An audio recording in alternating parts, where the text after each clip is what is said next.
So this is something we'll be doing a few times. It's not like a one-off stream and the only ever stream that we're gonna do this for episode 1.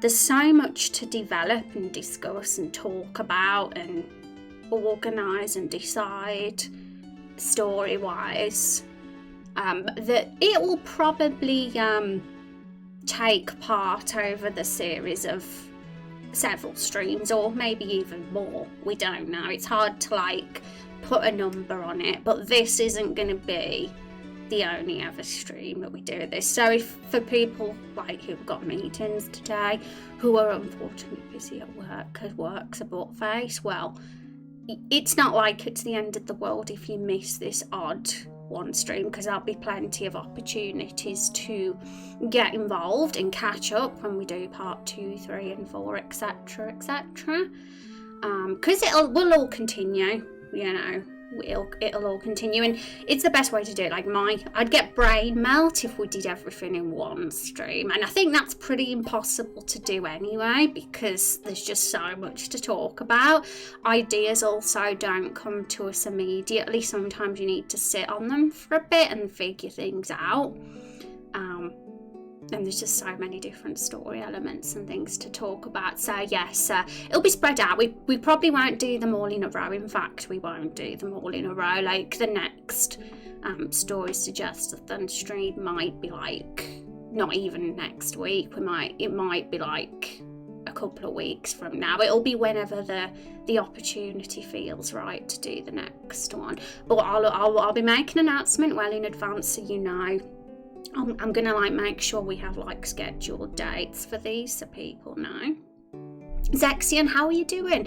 You're just in time. We're rambling on about how this is all going to be working, and I'm basically letting you all know it's going to be a series of streams that we do throughout probably the next few months. I've kind of said fall 2020, because I see it as our discussion time for the next content, like most of what's going to be happening in episode 1, the rest of episode 1 anyway, so that by the time the first playable build's out in the winter, and when that's all done and dusted, we're all prepared and ready to begin the next content. All the planning would have been done from these streams, so as soon as the first playable build's out, we can just jump right into it, start implementing the next content, because we'll know exactly what we're going to do, because that's what this is all about. This is all about the discussion, the cool, awesome ideas that could develop from what we're going to talk about, and also things like polls as well, which I'm going to also say the polls will probably be, I'm thinking the best way to approach that would be right at the end. We'd like have a poll extravaganza or something, like a massive like ton of polls put into the polls channel in Discord all in one go at the end. And my thinking for that is because, you know, I made a few notes. Where's my notes? So basically, if we do polls at the start or in the middle, we risk setting things in stone too early, which could potentially mess things up, as we may need to alter things to make things work better, like throughout the stream. So we don't want to catch ourselves in a situation where we've done a poll, we've voted, we've set something in stone, and then we're like, oh crap, that actually isn't going to work anymore because we've thought of this instead. So I'm going to see it as the next several streams. We're going to share the ideas. I'm going to organise and curate all of it. I'm the curator, which is really fun because I get to decide what's going to work and what we're going to take ahead and stuff. So I'll be able to get all that organised. It'll give me time to organise it, and then by the end of it all, we'll probably have a ton of polls, because we'll have so many ideas that we're not going to be able to have them all. Be impossible.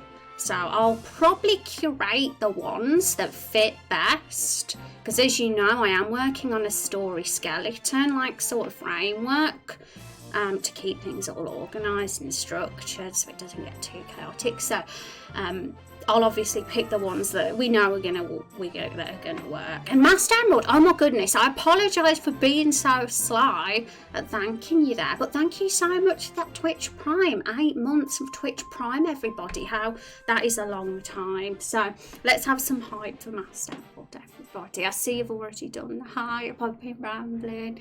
Thank you so much. I'm gonna be giving some hype to Master Emerald. How are you doing there, Master Emerald? How are things on your end? How is life and the creative world treating you? Doing good, haven't slept yet, but I'm ready. And hi DQ, how you doing? Welcome to the stream. Let's catch up with chat first, and we're taking our sweet time with this. We're not under pressure to get a load of stuff talked about just today alone.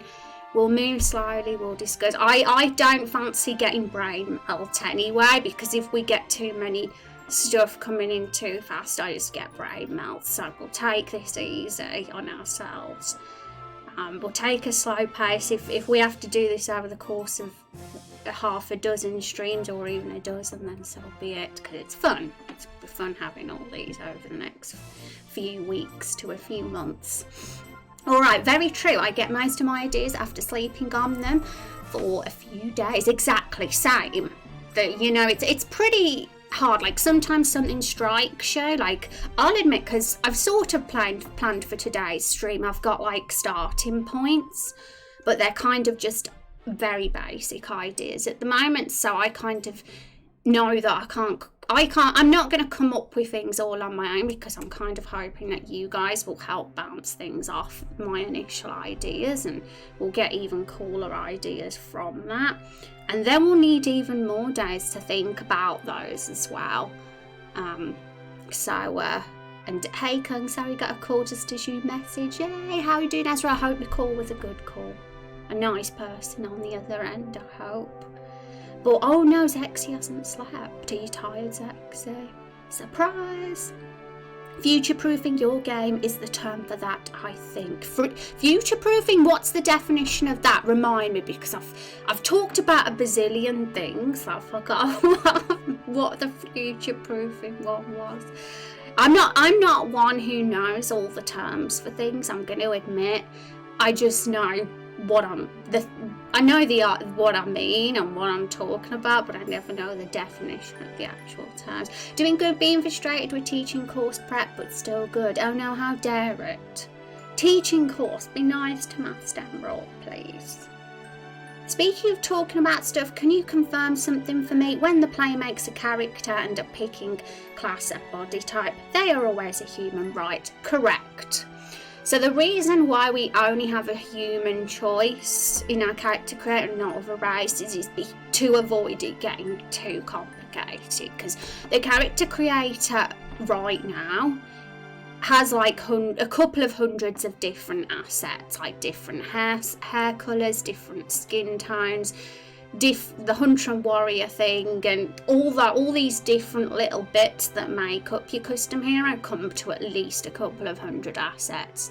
So we gotta be, it could potentially be a lot of hard work for me in the future if we have more, simply because we don't know how we're gonna develop that. There's already the potential feature of having different weapons for the custom hero and things like that would mean I'd have to do that, overlay it on every single custom hero. So, and so for sure. So it's human. It is human. You'll always be a human custom hero. And I think that works better for us in terms of coming up with ideas as well, because we can make the story work for you as the player from being a human. It doesn't get too complicated with the branching either, because if you could be other races, that could get, well, it could be pretty cool, but it would be much harder work for us as well to do all those branching, and it's gonna branch a lot as it is, the story.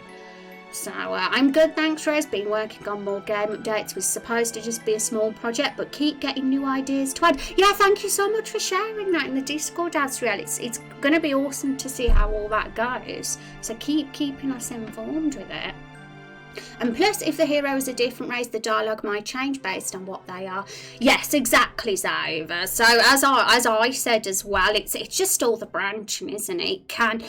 there's an appealing thought, don't get me wrong, about having a race choice as a custom hero. I mean, all the best RPGs do it, but it's just it could potentially be far too ambitious and almost impossible to keep control of. And I think it's pretty cool. I'm pretty pleased with what we've got for the custom hero. It did in the last few months get simplified a little, but probably so you wouldn't have noticed, because all I got rid of was one of the extra skin complexions. Because we originally had 4 skin complexions, like very light, medium light, tan and dark.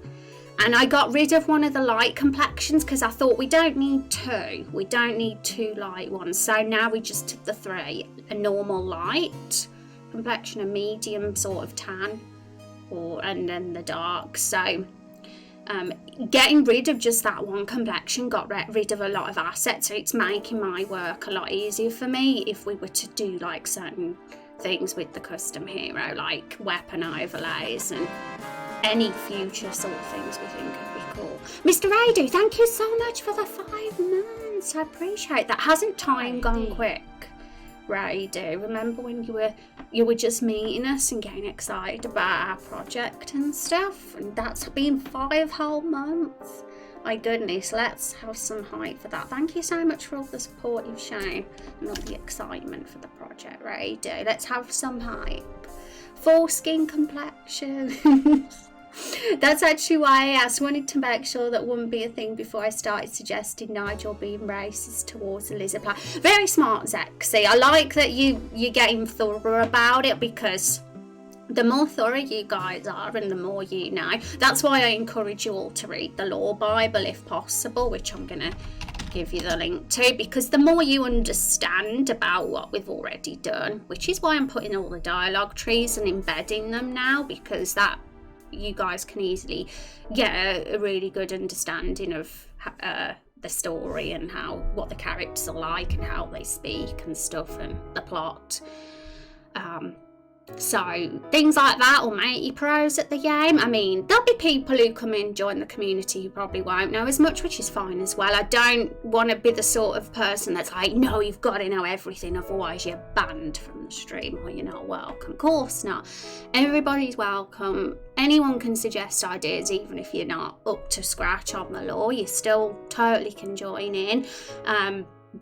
For anyone that might know a bit, like not as much in regards to the story, there's probably more chance there might be a plot clash, or something might not work, but that's no big deal, because I curate everything anyway.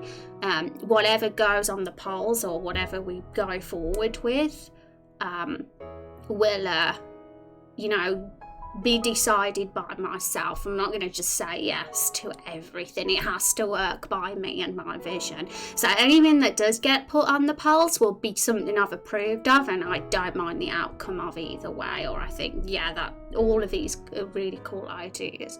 So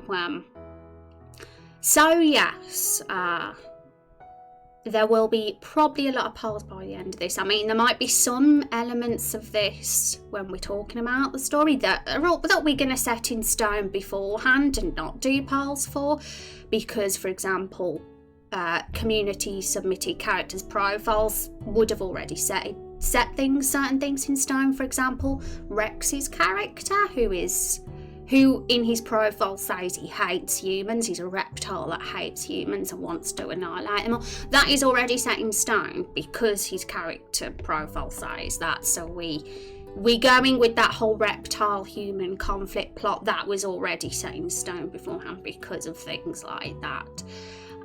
So the polls all made, when it comes to deciding what goes on a poll, it'll be whenever we get those times when there's options, lots of different options for where we could go, but we can only pick 1 or 2, and we have to sort of make a decision. That'll be when we do the polls. Whenever really we think it'll be appropriate. All right, so I'm gonna switch to this. So we've got a big draw IO sort of thing up. What I'm going to do at the end of the stream is take a big screenshot of this and then put it in the ideas discussion channel so you guys can look over what we've made notes on. So at the end of stream, it'll get popped into here. So anyone who didn't make it today or wasn't able to be as active in stream, you'll get the chance to read over what we've done and what we've talked about. So and anything that like catches your fancy that you find interesting, you can talk about in there, and we can bring that up next time as well in the next story Suggestathon stream. What do you think of the name Suggestathon? I wanted something that sounded like really fun and not like boring, but I wanted to make it a thing, an official event thing. And I wanted it to sound fun. So, alright, so okay, so let's get some texting, shall we? I've got to make a couple of notes before we begin. So we're gonna try and be as organised about this as possible, folks. So you might have noticed from the tweet, which is here, we got a number of things to do and talk about. We got side quests to talk about, we got the NPCs to talk about, we got what happens in the rest of Main Quest 1 to talk about, all these things, and of course we're not going to be doing all of that today. Some of these will be saved for the future story Suggestathon streams, but that some of the elements of each of them might trickle in as well. We're gonna just go by whatever I bring up. So anything that happens to be the topic of conversation of stream will be what we talk about. But today's stream specifically, I want to get this text in. So let's make it bigger first of all, so we can all see. And I want it to be white because white stands out more against the dark background.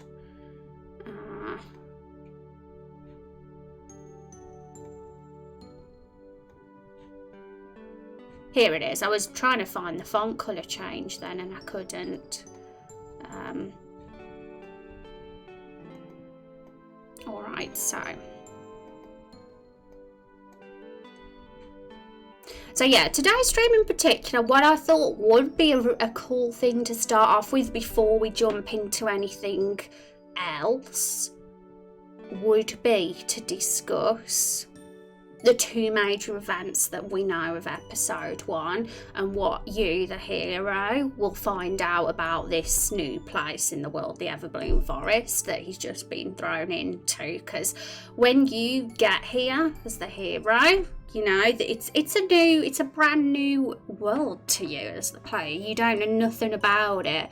And we do know, one thing we do know that we have decided together as a community before now is that we know that there's two major events happening in episode 1. So we're going to go over those, what those two events are and what we know about them. And we're going to think of potentially where they could lead. One of the events in particular is the overarching plot of probably multiple episodes of Raindrop Chronicles, and the second event is probably one that is just going to be episode 1 alone. Specifically, it's more a location event, whereas the other one's more of a global event. So I'm going to get those down now so you folks actually know what I'm talking about. So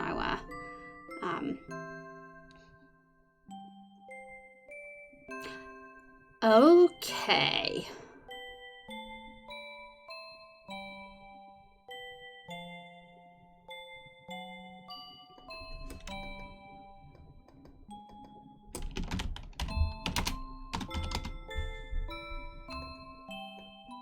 Let's hope that Draw.io behaves itself today and is nice to me.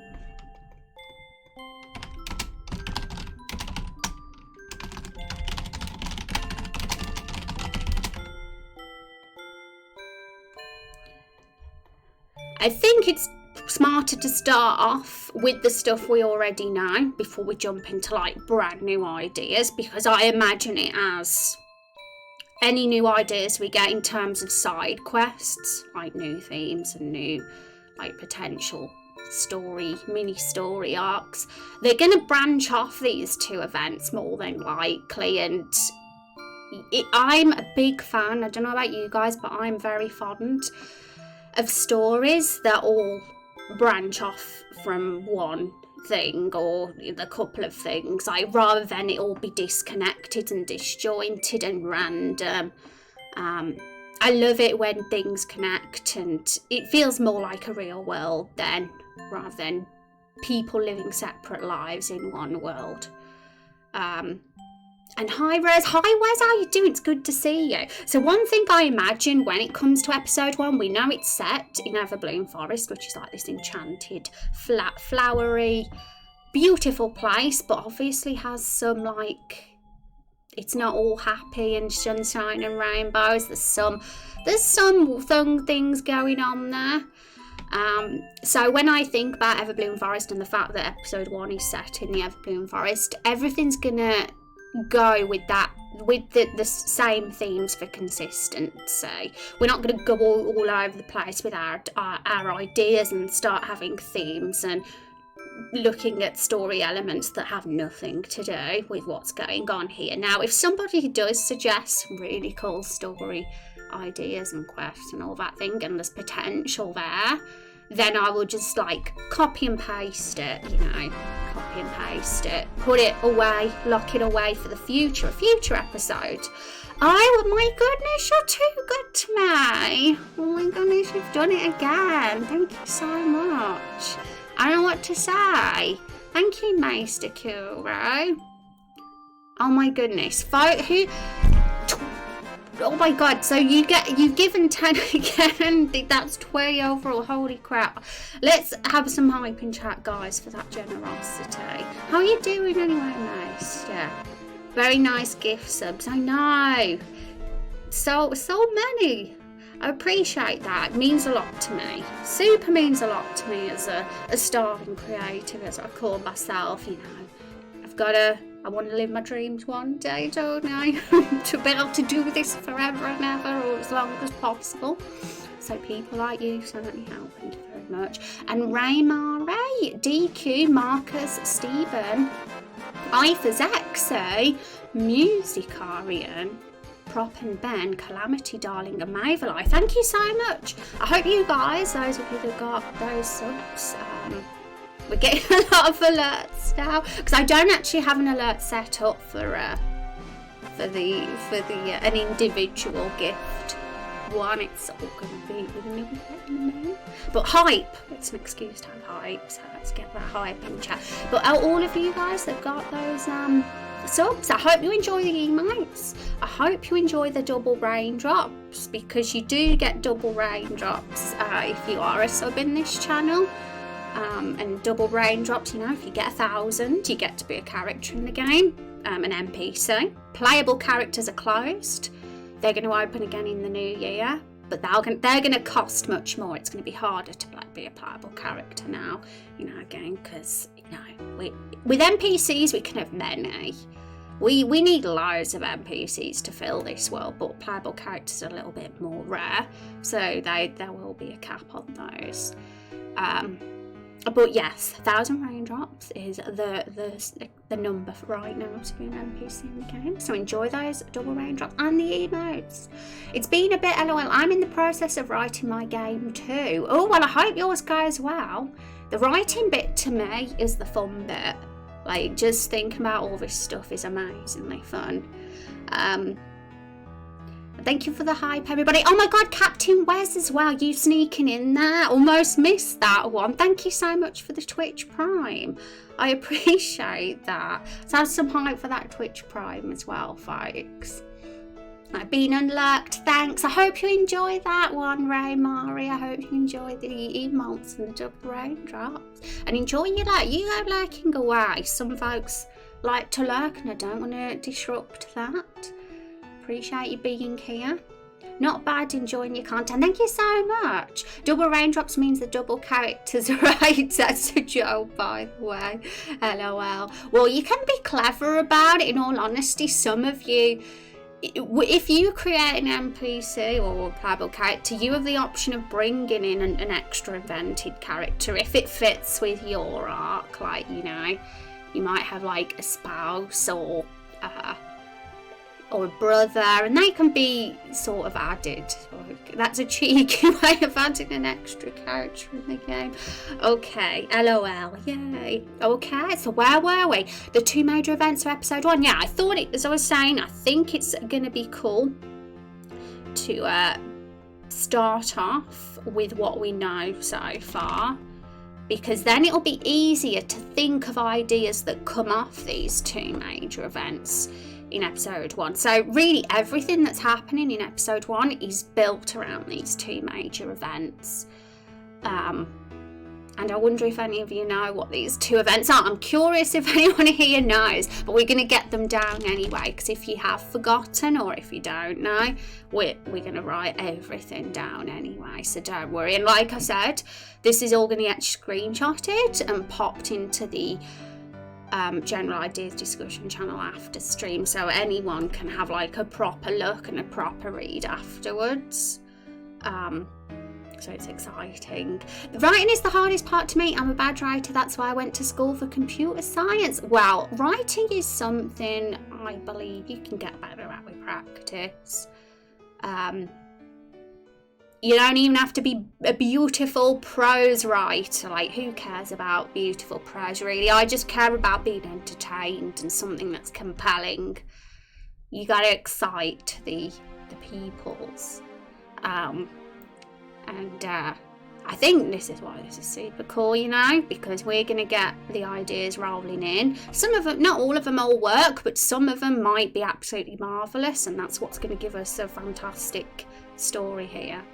And my job is the execution, you know, like me as the creator and developer. All these ideas that we come up with, my job is to execute them well. Otherwise, you know, and I've always, like, I'm of the opinion that execution is like the key thing. You can have an incredible idea, but if it's not executed good, then it's not going to be that great. And you can have a mediocre idea, but if it's executed well, it can be really cool. So execution is key. Hello and happy Friday. Hi, Marcus, enjoy that gift sub. I hope you like the bat emotes and the double raindrops as well. Enjoy those too. And you get a pink name in our Discord as well, folks. You can only see the edge here because it's kind of cropped off. But you get to be pink in the Discord if you're a sub. And pink's a good colour. And happy Friday to you. I'm Guess the Spell and the Rose Memory. Yes, well, you've got one right, Zaxi. So we'll get them in. I'm being slow, but I kind of like going at a slow pace with this, so my head doesn't explode and so I don't get brain melt after 1 hour of the stream. I intend to not get brain melt at all, ideally, today, or at the very end if necessary. So I'm going to really take this slow. We're going to really discuss things very slowly and thoroughly. And I was going to say something, but I forgot what it is. Oh yeah, so yeah, as Wes said, Wes feels like they're a bad writer and more of a computer science person. I'm the other way around. I suck at code, but I feel like I'm far better in regards to creative stuff. Not necessarily writing, but I feel like I'm a bit of a jack of all trades with anything creative. But once the numbers come in and all the symbols, that's when my brain gets all funny. But I'm learning, you know, you have to learn, and I feel like I've picked up a lot, even just in the last year of doing this. It's all about the learning. Hi Matt, how you doing? How you doing? I hope you're having a good Friday. I just did a game jam. Execution is 90% of what makes a good entry. Exactly. I'm glad that I'm right on that one, and you're in agreement. It's just so important. I've seen things that could have so much promise, but they're so like badly done and like not approached well in terms of writing, that it fails and falls flat on its face. But then I've seen things that like are very kind of average but very good because it's been executed well. I said that before, but yeah. Okay, so the first event is, well, I'm going to put in the one that Zexy said first.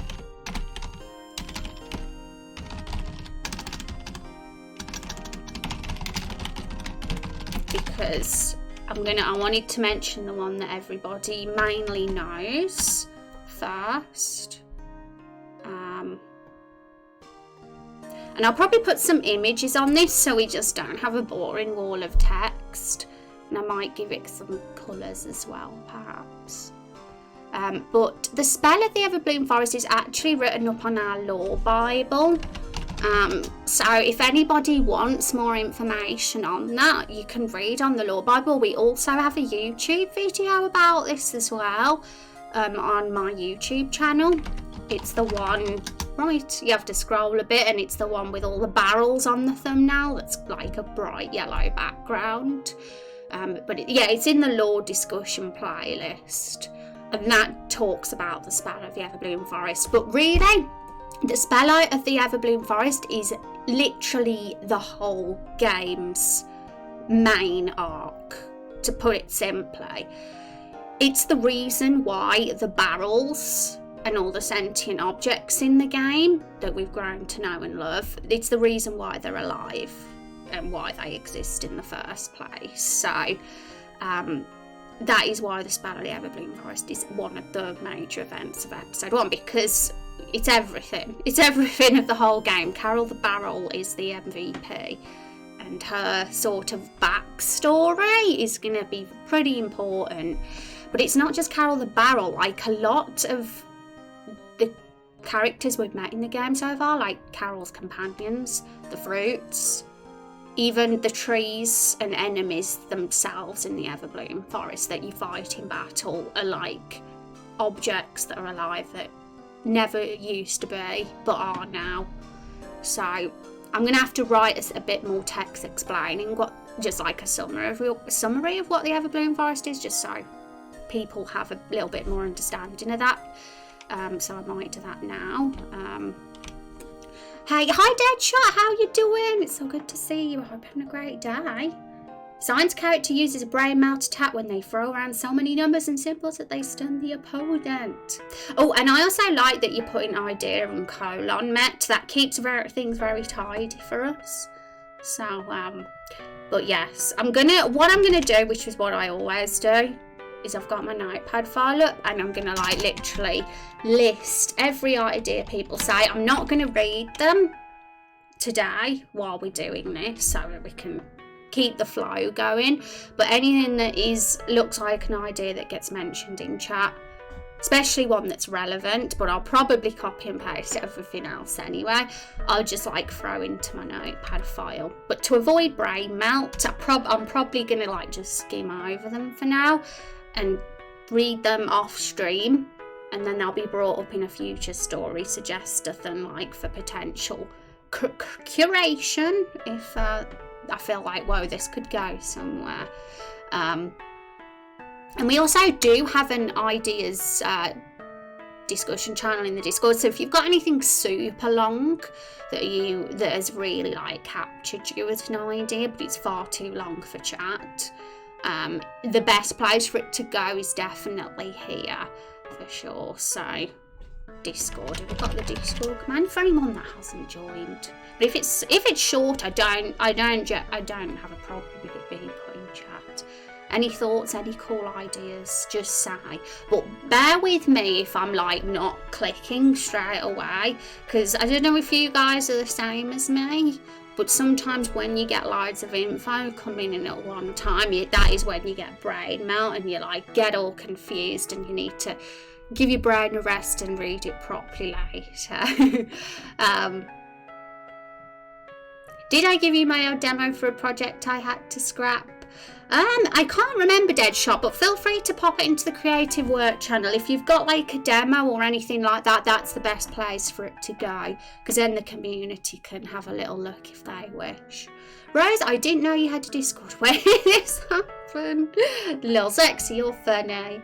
Alright, so, a summary of the Spell of the Everblue Forest. Right, so I do have a note. So I have a Google Doc open incognito with some notes that nobody's allowed to see. This is my secret document.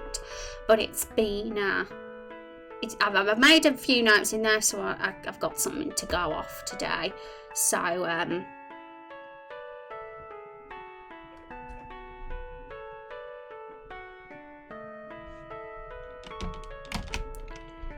okay, so I think I'm going to summarise this by saying...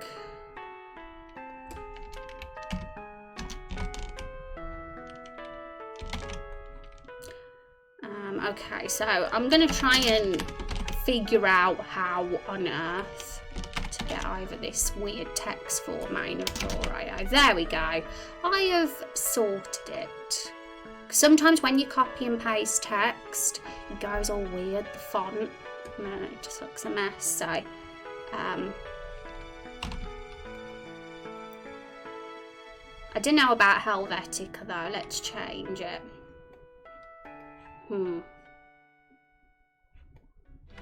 I think headings look nice in Helvetica and fonts like that, but I think blocks of text look nice in serif. There we go.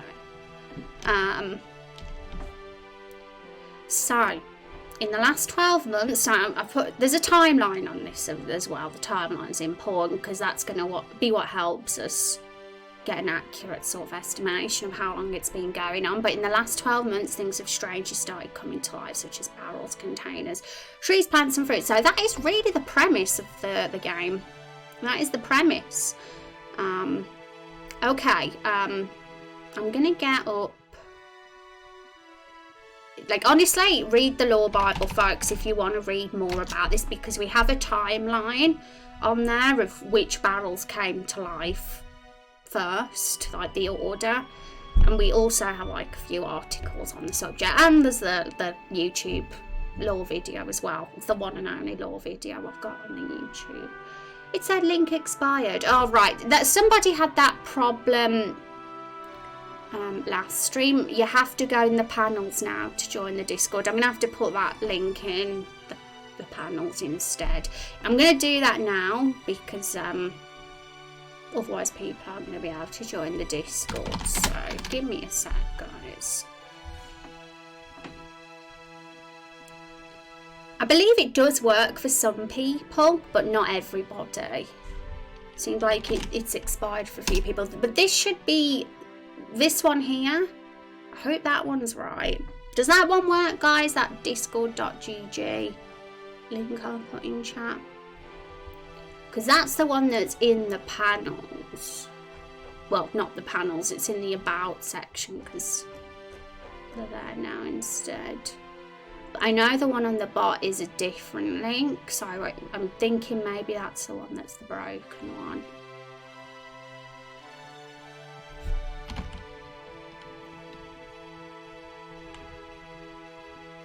Yeah, it works for some and doesn't for others. For some reason, it's very weird why it doesn't work for some but does for others.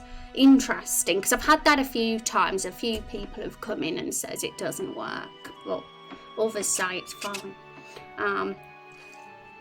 Won't work for me weirdly. Even that one that I've just put in, the discord.gg one. Very weird. Sort it out, Discord. But those are the only two links we have, I believe. The either that one or that one. So I'd have to honestly make a new one. Copy. This is a brand new one, but I think that one's going to expire. So I've just done invite people. I've copied that, and that one expires in one day. It's just a temporary link. That one is. Yeah, it won't work on the browser, but my app will. But my app account is for RP servers. Okay. I'm wondering if there's a problem in Discord in general, or whether it's on my end. Because if it is not me, then I don't know what to do about it. But, oh gosh, a few of you joined. So thank you for joining the Discord, guys. hopefully one of those works. Try different browsers or something and see if you manage to get in. Welcome everyone, yay. Hi Pooh. Okay, here we go again. So yes, Law Bible if you want more information about this particular event, but really what I've put in that sentence here is the main thing, to sum it up, I guess. Now, the next event. I don't know about putting the XXX in. I'll put this, oh, they'll do that instead. Okay, so the next event is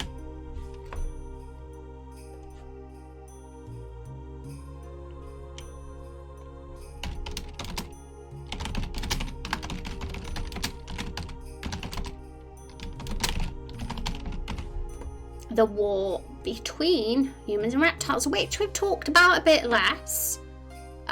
But it is something that's happening in Everbloom Forest, and it felt like the best place to insert this one because Lakefall happens to be a human-only village, and there are reptiles that are going to be living in the cave within the forest.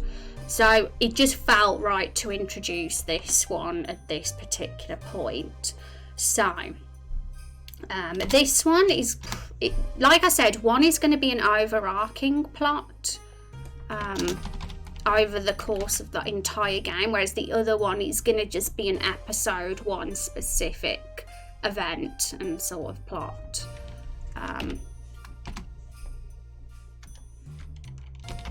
So one sec, let me look at my notes.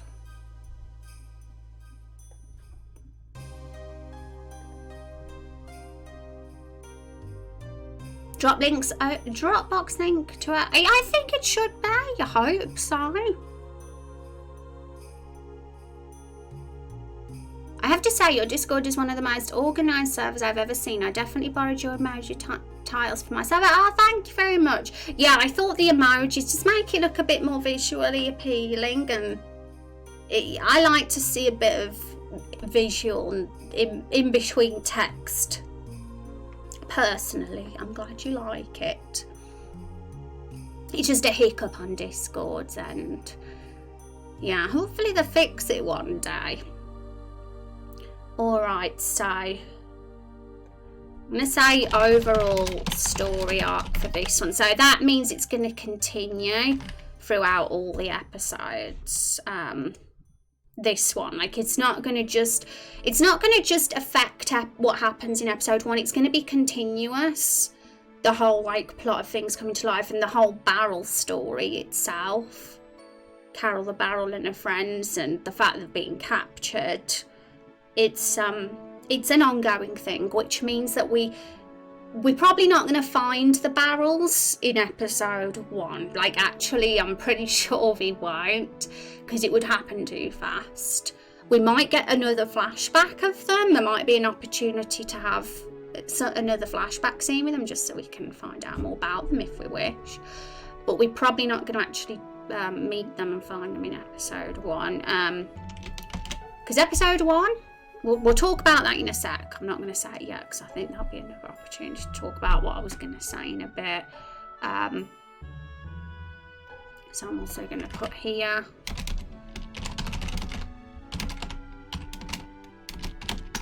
And just say that, just to clarify that it's for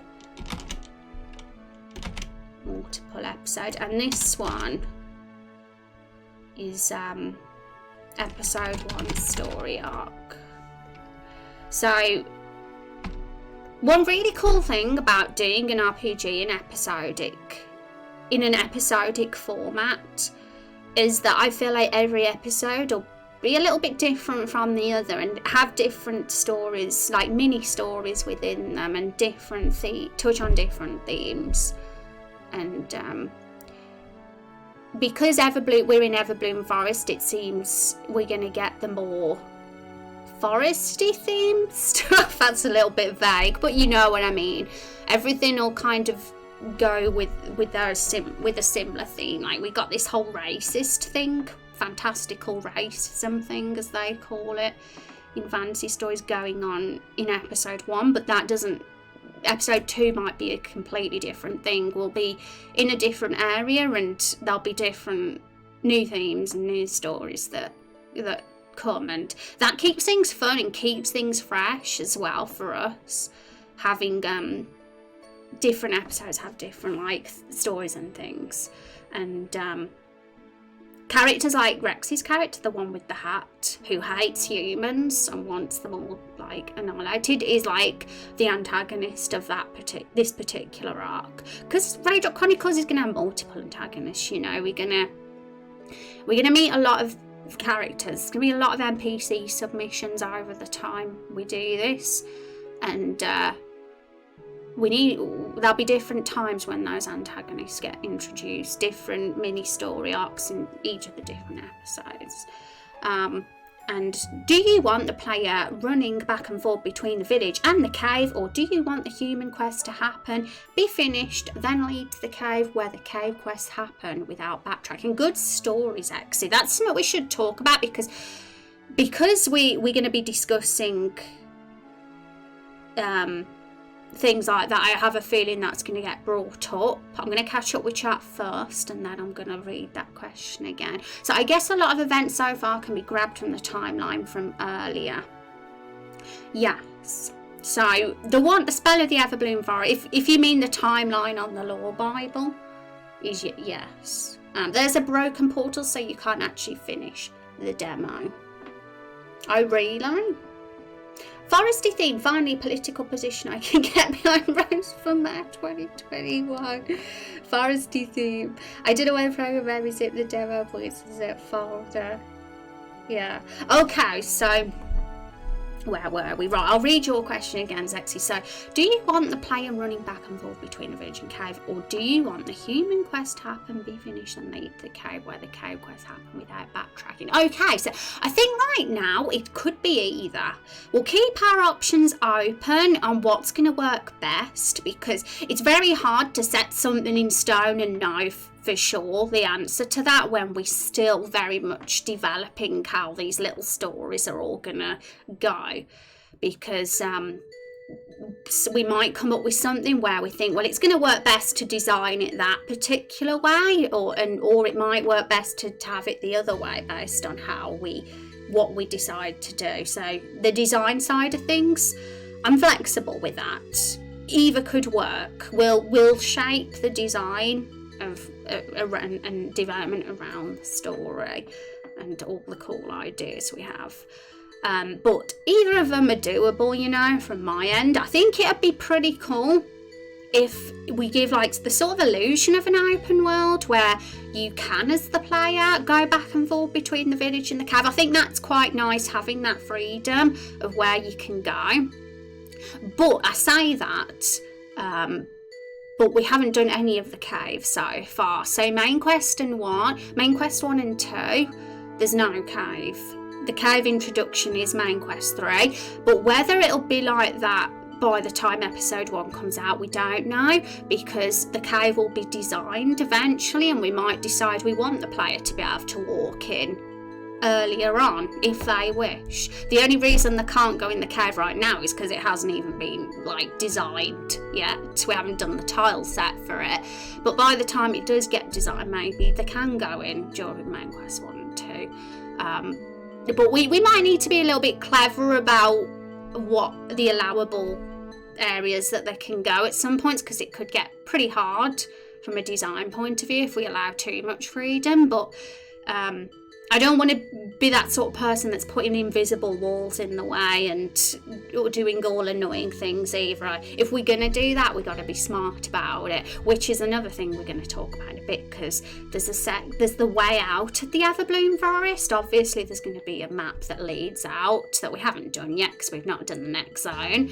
But we've got to also be clever about how us as the player can't actually get into the next zone without sticking some invisible wall in the way, or a guard, or something that's just super generic. I've got a pretty interesting way I had an idea for how we could handle that, but we'll talk about that again in a sec. Okay, so the war between the humans and reptiles. What else is there to talk about? So yeah, today's stream we're mainly going to be discussing these two events and the plots that are kind of unfolding from them. So in regards to this first bit here on the left, I'll be bringing up things like the fruits, the trees, Stumpy and the big tree and Father Maple and the one in Lakefall, all the things that came to life. I'll be bringing up them because that's relevant to this event, and I'll also probably bring up the reptiles in general and the relationship between the humans and the reptiles, and any NPCs in particular that might be involved in this particular plot. And there could be some potential side quest ideas or even scenes that would be in the main quest that could come from these. And then I see it as if we get these two events sort of developed and fleshed out, it's going to be sort of give us a few little starting points for side quests and little mini branches that come off these for potential side quests. So I'm going to make these different colours because I think it's going to look a lot prettier if we...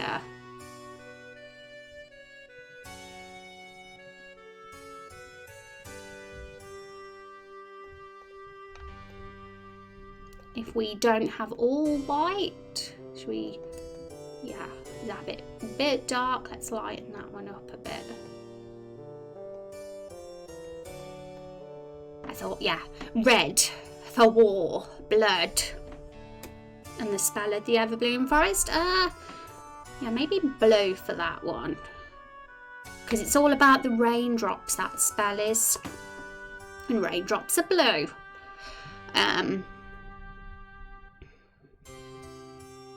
Writer's block. Oh, writer's block will be something you experience a lot. It's very normal to have times where the ideas aren't coming to you, which is why we're organising this in a way that we're not doing it all in one day. It's going to happen over the course of this whole story suggestive thing. It's going to be random streams over the next few months, whenever it strikes me, you know. So you gotta let those ideas happen naturally, and if they don't come to you for a bit, that's fine. Just sit on it for a bit until something does.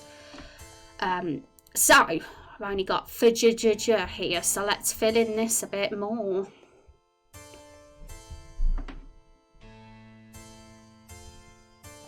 Alrighty ho. I don't really think there's actually much to put as like a summary for this, because I think it says it as it is, the war between the humans and reptiles. I don't know if there's much more to expand on, because that really kind of just is pretty clear. But we're obviously going to talk more about them. Expect there to be a lot of little bullet points and information coming off these by the end of the stream. Okay, so I've got a lot of notes in. I'm thinking what to bring up first. Oh yes, something very important I forgot to say. So we know that Spell of the Everbloom Forest has been in the last 12 months. It was specifically 15 months ago when the spell happened, but it took 3 months for the spell to start affecting things and bringing them to life. And it's every 3 months as a new generation that's been born so far. So the forest is getting more and more alive over time.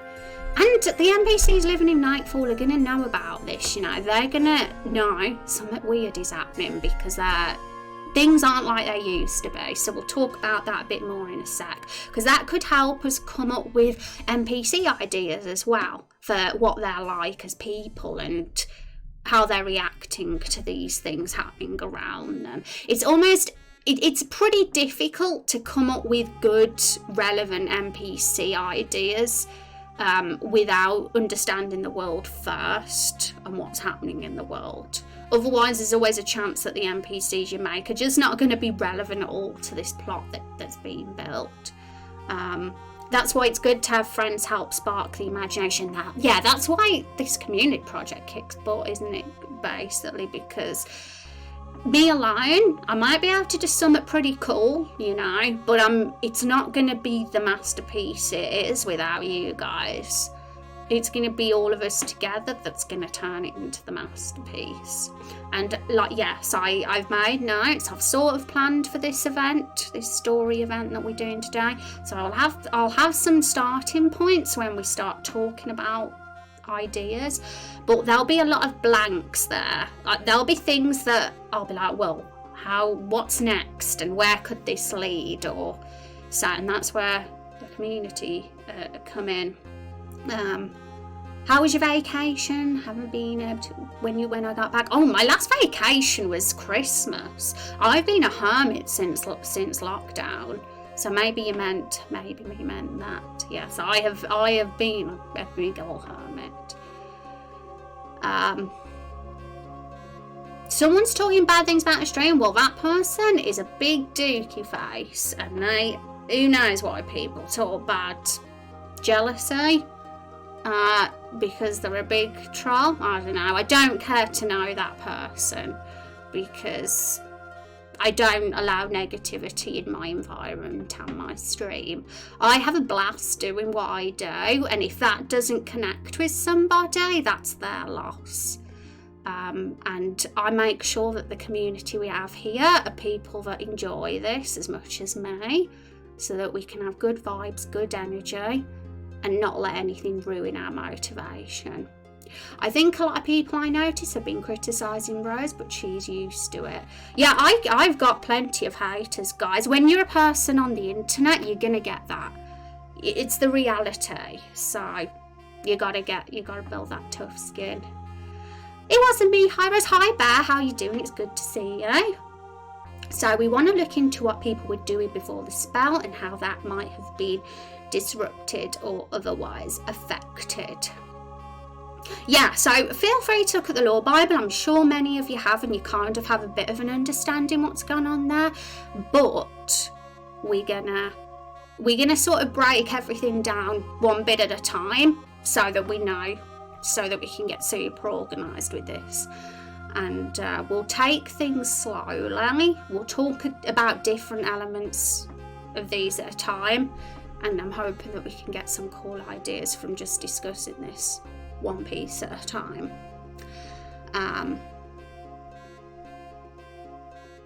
Make music, get criticised, and they don't get phased by them. Yeah, because it's easy for people to be jerks online. Yeah, what shocks me is when content creators do it though, because I totally get why anonymous people would do it, because it's easy, isn't it, to be an invisible face behind a computer and just type crap. But when you're a content creator, you're like sort of potentially ruining your own reputation. And I am now I don't know how to word this, but I will call people out if I know things. So yeah. I will. I'm the sort of person that would call someone out straight away on my Twitter, and if I know that somebody's toxic. But at the same time, I think you gotta be careful as well. You don't want to consume yourself in the negativity. So it's about that balance. You gotta, if you know what I mean. Change sparks to fear or anger, and old timer place like this, we live in the same area all for their life. Something so massively new can be very disruptive, especially with the war wound so fresh in the community.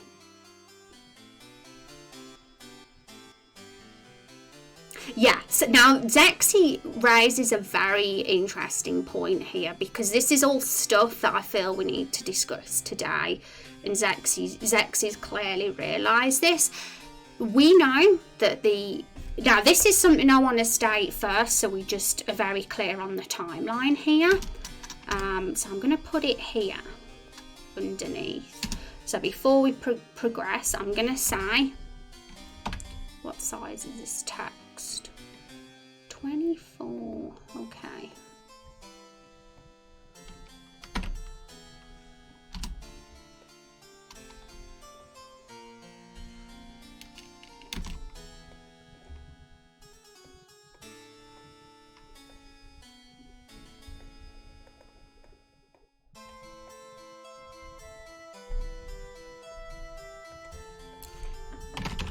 Okay, so it was a much long time ago, the war, compared to the recent event, but that doesn't mean it hasn't affected people today. People are affected.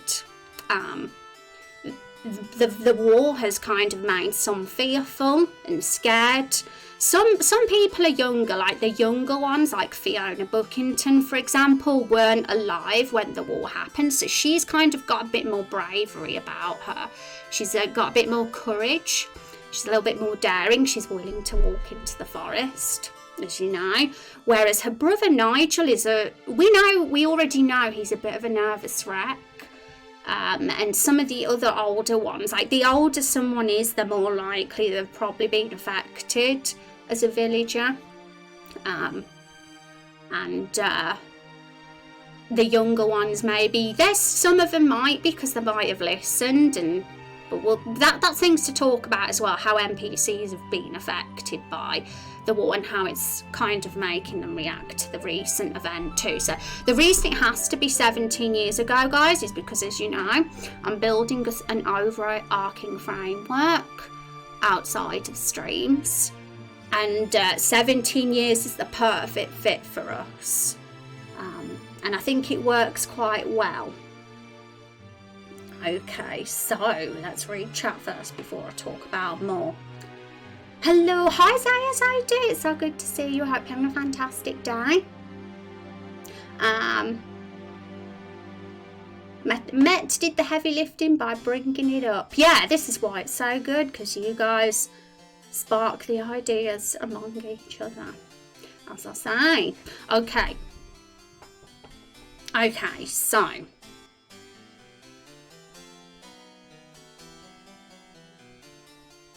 and that's an interesting point as well. It's an old-timey place. The people here have kind of lived here. They don't travel. They're kind of very isolated here in the Everbloom Forest. So the humans that do live here, it's a human-only village. But the humans that do live here are probably pretty different to the humans that live in the bigger cities. I mean, there's obviously going to be some clear racism here and prejudice, but they're probably not they're more humble in general than probably some of the humans we'll meet later on in the game that are a bit more power hungry, living in the bigger cities.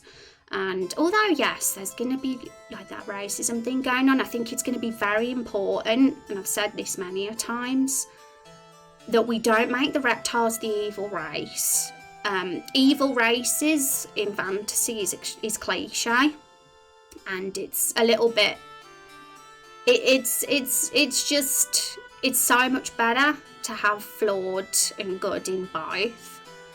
And I think having that balance between the humans and reptile as people, so not one seems overly sympathetic over the other, is probably the smartest way to do it. Don't get me wrong, the reptiles are going to be they're not innocent. Some of their morals are definitely a bit concerning. The fact that they want to get revenge on a whole race of people and not annihilate them is not acceptable. But that doesn't mean they're going to be super bad, chaotic, evil villains. Because this is a branching storyline that we've got here, a choices matter thing, where we've got paths, and it's very likely that the whole reptile and human thing is going to make us as the player decide who we sympathise with, and potentially who gets populated in full. Who is populated, who the population, people living in Lakefall are by end of episode 1 could potentially be affected by you as the player and the choices you make. The reptiles might live there at the end, and the humans might either be dead or live in the cave. Could have done a swap, a complete 180, but that depends on you as the player and your choice. Right, so let me get my Google Doc up, because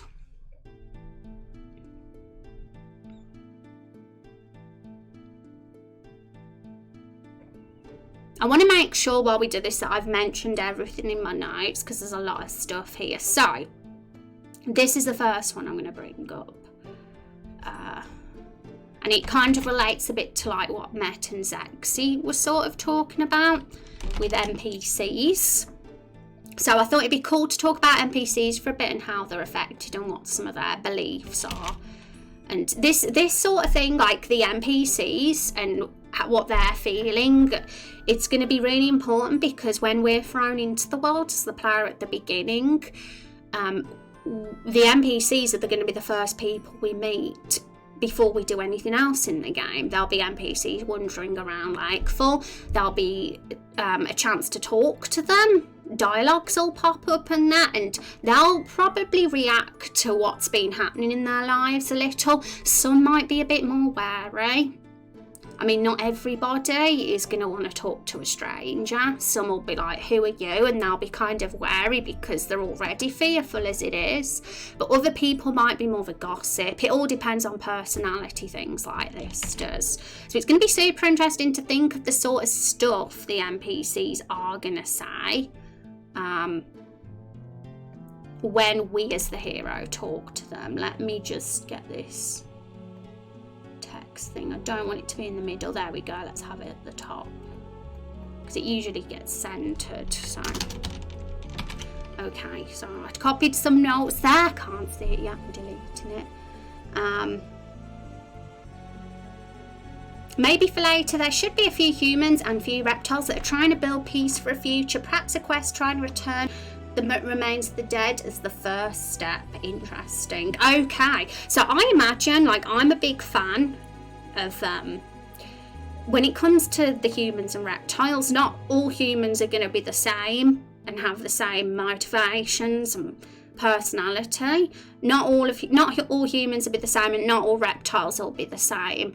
We'll get like sort of mini sort of factions and that in both, and that's pretty cool, Zex's idea of having a few humans and a few reptiles, because they're not all going to share the exact same beliefs. They're not going to be like clones of each other. We want this world to be very, very, we're going to try and make it as real as possible.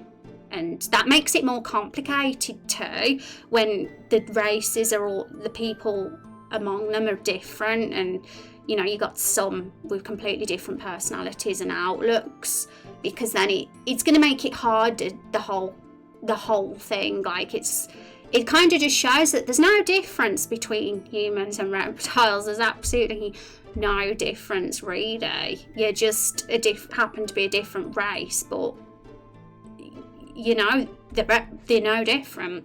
You're just people, is the lesson. Hi Tux, how are you doing? It's good to see you. Food, well, food is very important as well. And yeah, we have food in Everbloom Forest. Lots of juicy fruits and produce. Maybe a forbidden... Zava, you know, are you a psychic? Because that is in my notes. I've spilled it.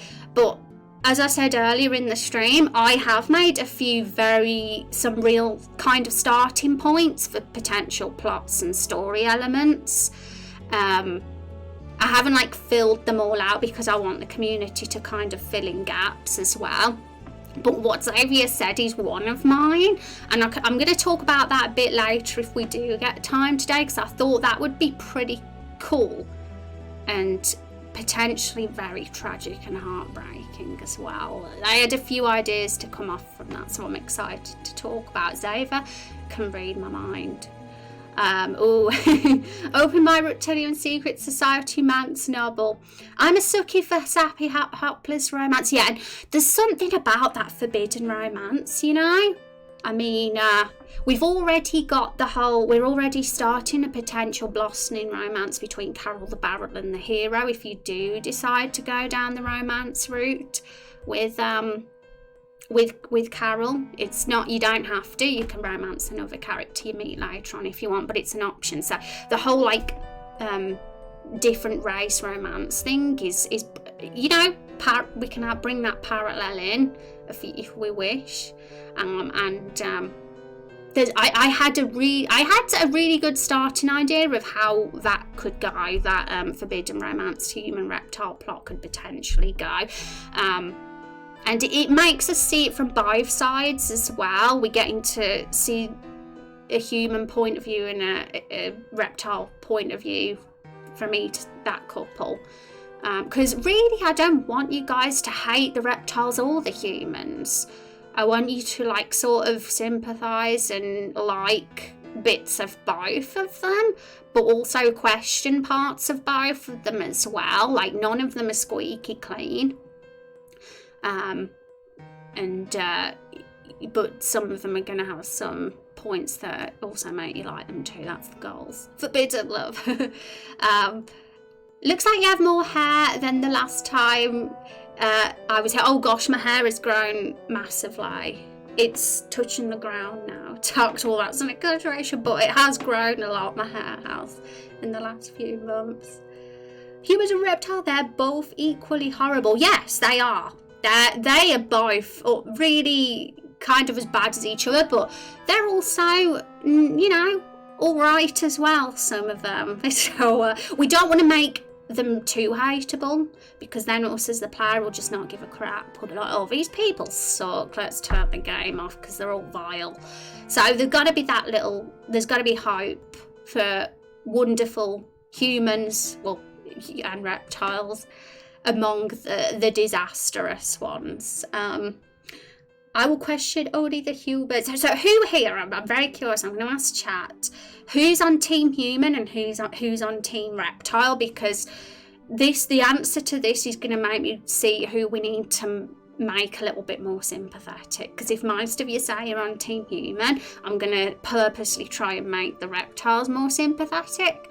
And if most of you are on Team Reptile, I'm going to purposely make the humans more sympathetic. I want to get that balance as best as possible, so that the choice is throughout the episode in who to like sort of side with becomes very tough. I don't want it to be super easy peasy, and it would be lovely if one of the endings was they all live in harmony, happily ever after, but that might be it might be a little bit unlikely, especially in this early stage of the game of episode 1. Because there's a real ugly hatred between these two races. It's not going to be fixable. Chances are you got to pick between one or the other, you as the player. I'm on Team Doggo, sorry. So how forbidden are romances between the other races for elsewhere is a very good question. Raindrop Chronicles, we're going to be having all these alliances and racial conflicts with everybody. It's probably likely that the canines and felines don't like each other much, because one of the community's characters, Binary Ferrets, has established that in their character's profile. And, there's going to be that sort of animosity between... I mean, come on, let's face it. What world full of different races lives in harmony? It doesn't happen. That's not a realistic world. There's going to be... It's not a happy sunshine rainbows thing. This is more of a real gritty fantasy. Reptiles got a bad rap the last time they controlled the earth. They even all died out because a rock hit the ocean.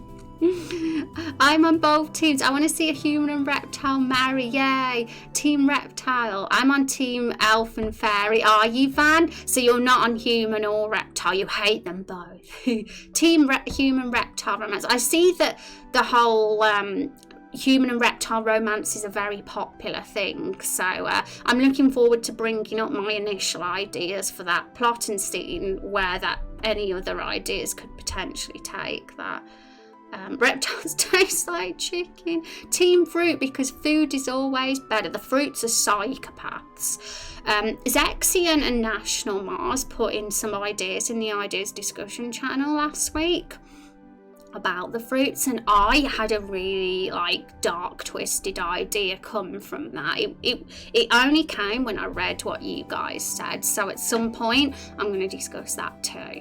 So Rangan, hi Vagabond, oh my goodness, congratulations on the massive success of your game. I'm not kidding you, Vagabond. Over the last couple of days, my timeline on Twitter has been full of Karen, the Outrage Simulator. I was just like, oh my goodness. So huge congrats there. It's awesome to see. So I bet you're super pleased. Reptiles usually have the power of invisibility said in the sacred scriptures of Mortal Kombat and Skyrim, so that's why I will choose that over the other.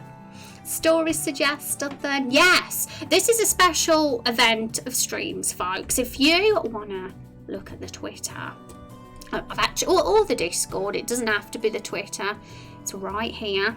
Got a little bit of a promo going there for this. It's a continuous, ongoing series of streams that are going to happen, probably throughout the fall, and this is part one. They're not going to happen in a row because I'm going to need breaks because I'm going to get a lot of brain melt if we have too many ideas streams in one go. But they'll be spread across the coming weeks and months, and it's going to be fun.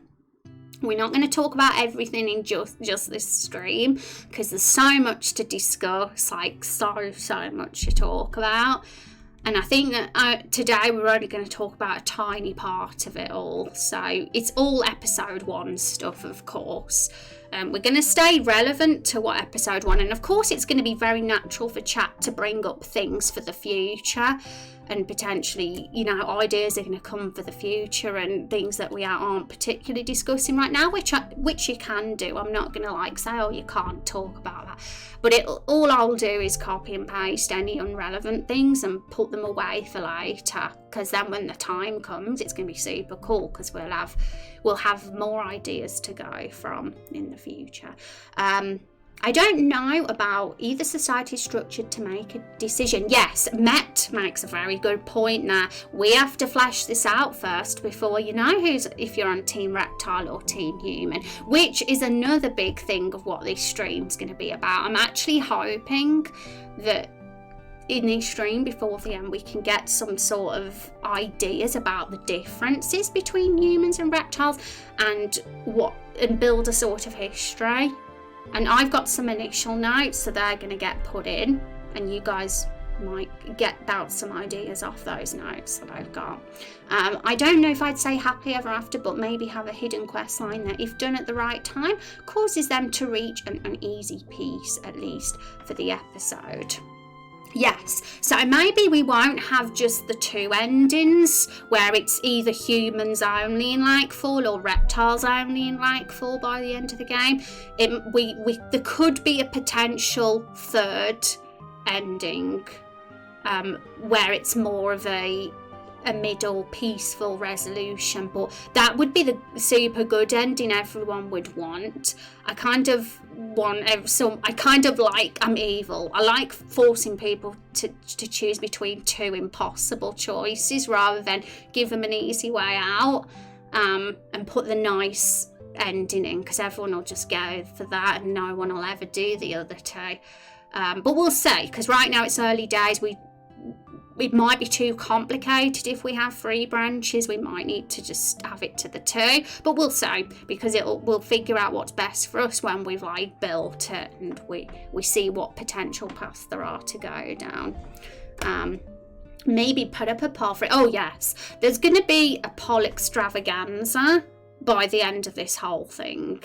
Believe me, expect our poll channel to have a crazy amount of polls by the end of this whole story suggest-a-thon event thing, because we're not going to be putting polls up today or in the middle of this. It's all going to be done at the end, because it could potentially get messy if we set things in stone too early before we've got everything out and talked about and discussed. Things will probably have to get changed and moved around and altered to be made to fit.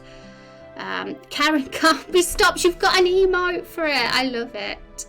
I never in my life give ideas. How dare you slander my good name, Rose?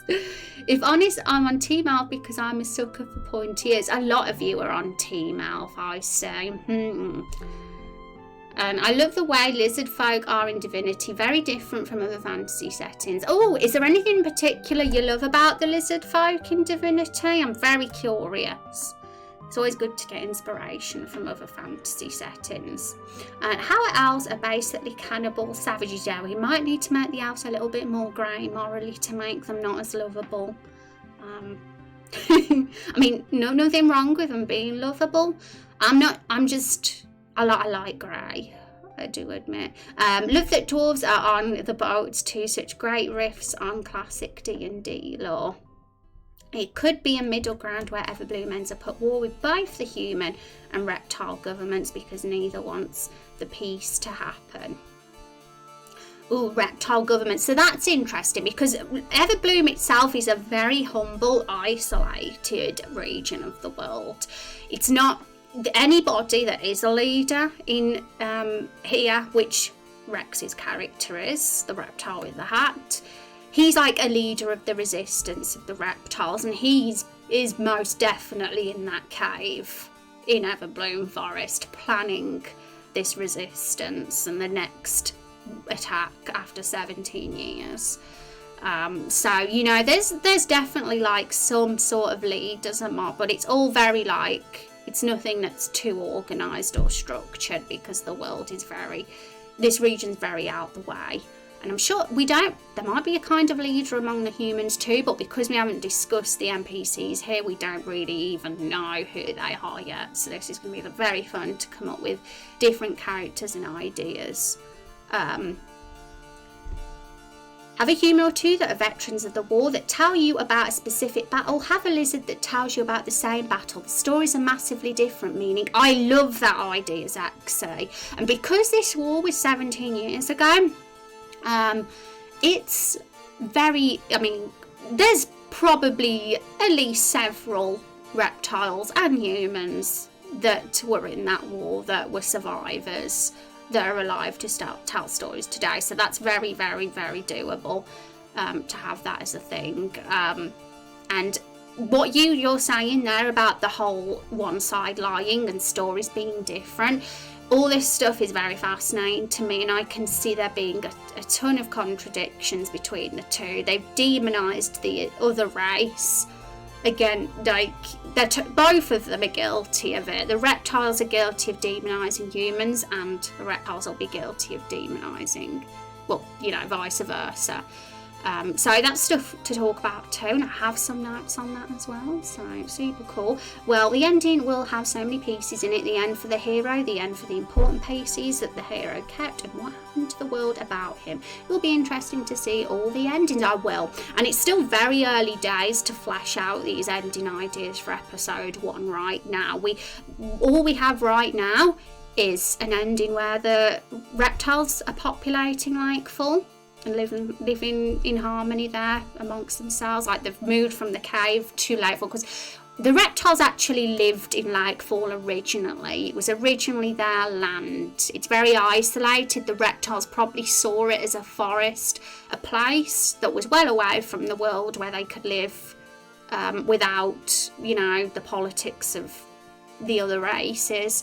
So many decades ago, it was a reptile land, but humans invaded, they took the land, and so I guess you could see it as selfish human greed doing that. It kind of works. It makes the reptiles more sympathetic initially, knowing that, but we probably won't know that straight away because we're in Lakefall at the start of the game, not the cave. So we'll be hearing from the humans' points of view, which means that at the start of the game, the reptiles are going to sound like monsters to us, because we'll hear all the demonising, the stories about the reptiles that make them sound terrible and worse than they actually are. So us as the player at the beginning, when we're in Lakefall and we talk to the NPCs, we'll probably get this impression these reptiles are absolute monsters, chaotic evil.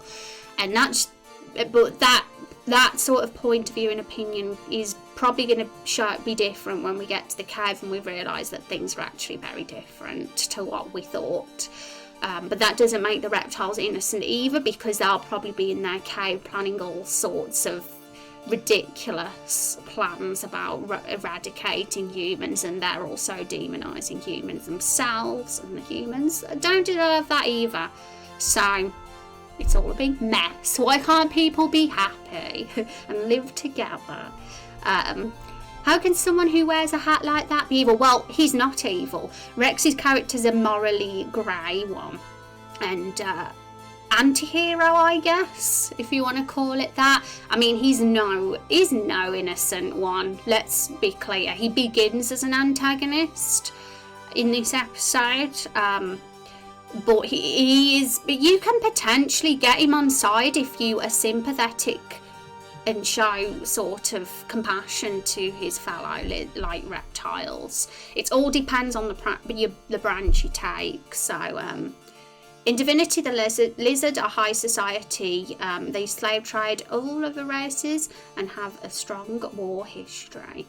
Oh, okay, interesting.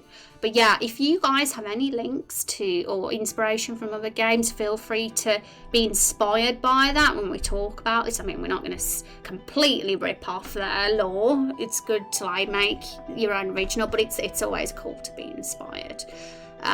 Maybe there could be two sides of the story, like the humans understood something the lizards did, and the lizards saw something the humans did, but got the wrong end of the stick.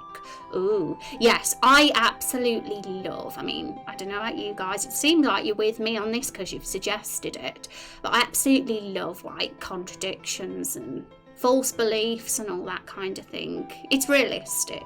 It's a believable world. So I'm all for doing things like that. For sure, that would be on the fleek. Okay, let's get more information in here because we've barely gotten started here. So,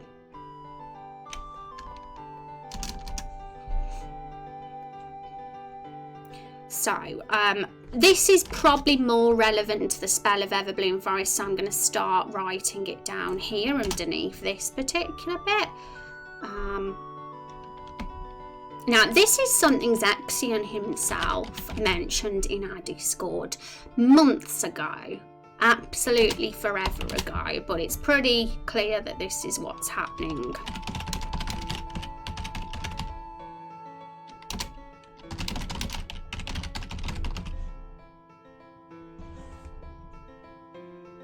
And to make it clear, Nightfall is the village within Everbloom Forest. I think most of us know that, or should I clarify it more?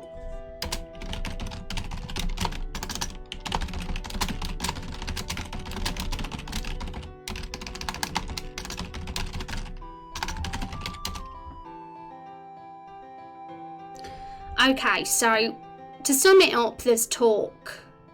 When you talk to NPCs, there's going to be some that will bring this up, and I very much can see there being a lot of different reactions to this event. Some humans are freaked out and scared and paranoid. Some humans are a little bit more aggressive, and they might have different beliefs as well. Some might believe that these monsters that are actually alive now were actually just the reptiles. Some could be hiding away in the little settlement thinking, oh, the reptiles are back again, are they? But really, we know they aren't back. Not yet anyway. I mean, they're sort of planning their next move within the cave, but they haven't done it yet. So some will but probably falsely believe it's the reptiles, and others will kind of be a little bit more wizened to the fact that there's something else going on here, because I mean, some might have witnessed it themselves, but I imagine a lot of them will be too scared to leave as well. And the fact having a scared bunch of humans as well makes things interesting for us as the player character being a fighter type, because that will become useful to them then if we can go out and investigate. And there's a few other interesting points with Rose as well to raise there, which I might bring up later if we have time.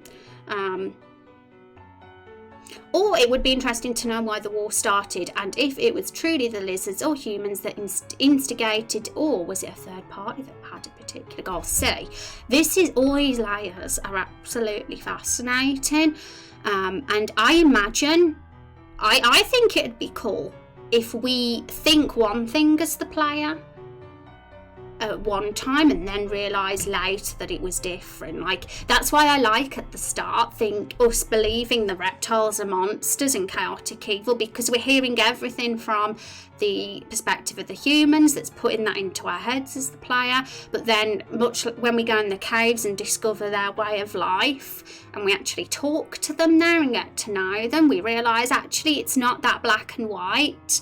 But then we might find out even later than that there's a third party involved. Like, all these little bits of information will slowly get trickled to us and make everything like, whoa. We'll get whoa moments all the time as this story unfolds. That'd be super cool to aim for. Could you imagine if there was a motivated person who would gain something like money or power by perpetuating the lies or making sure the events at the cave are never exposed? Ooh, interesting, guys. And don't worry, even if I don't expand on what you're talking about right now, I'm going to curate all these thoughts. And it might lead somewhere. So yeah, and if a lot of the people don't go into the forest, they wouldn't have any way to know all the monsters being talked about, forest creatures and not reptiles.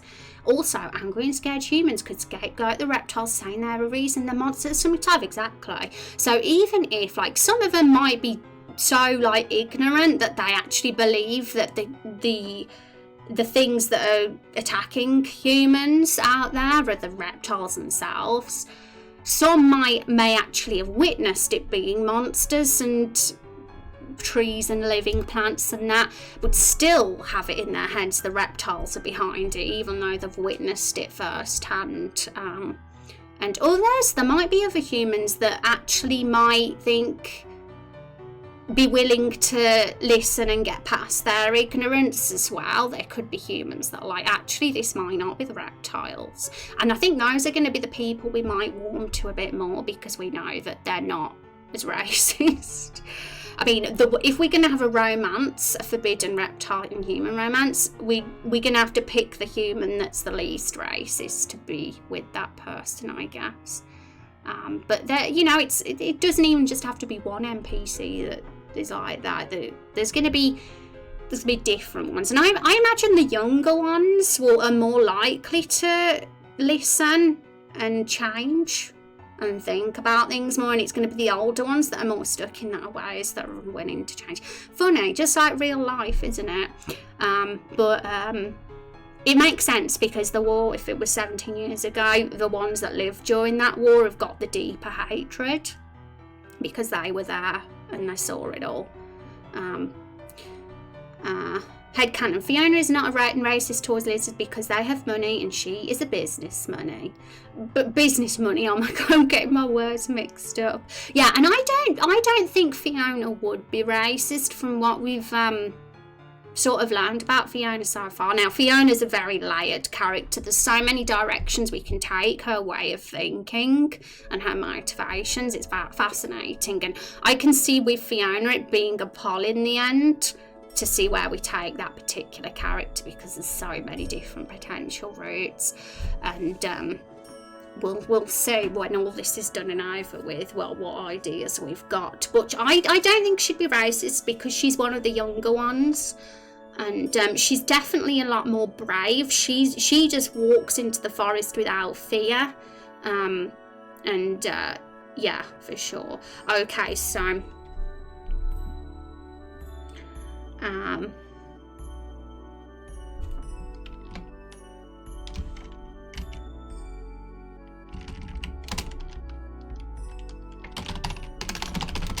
some villagers bring up rumours of attacks. Some, I'll say one.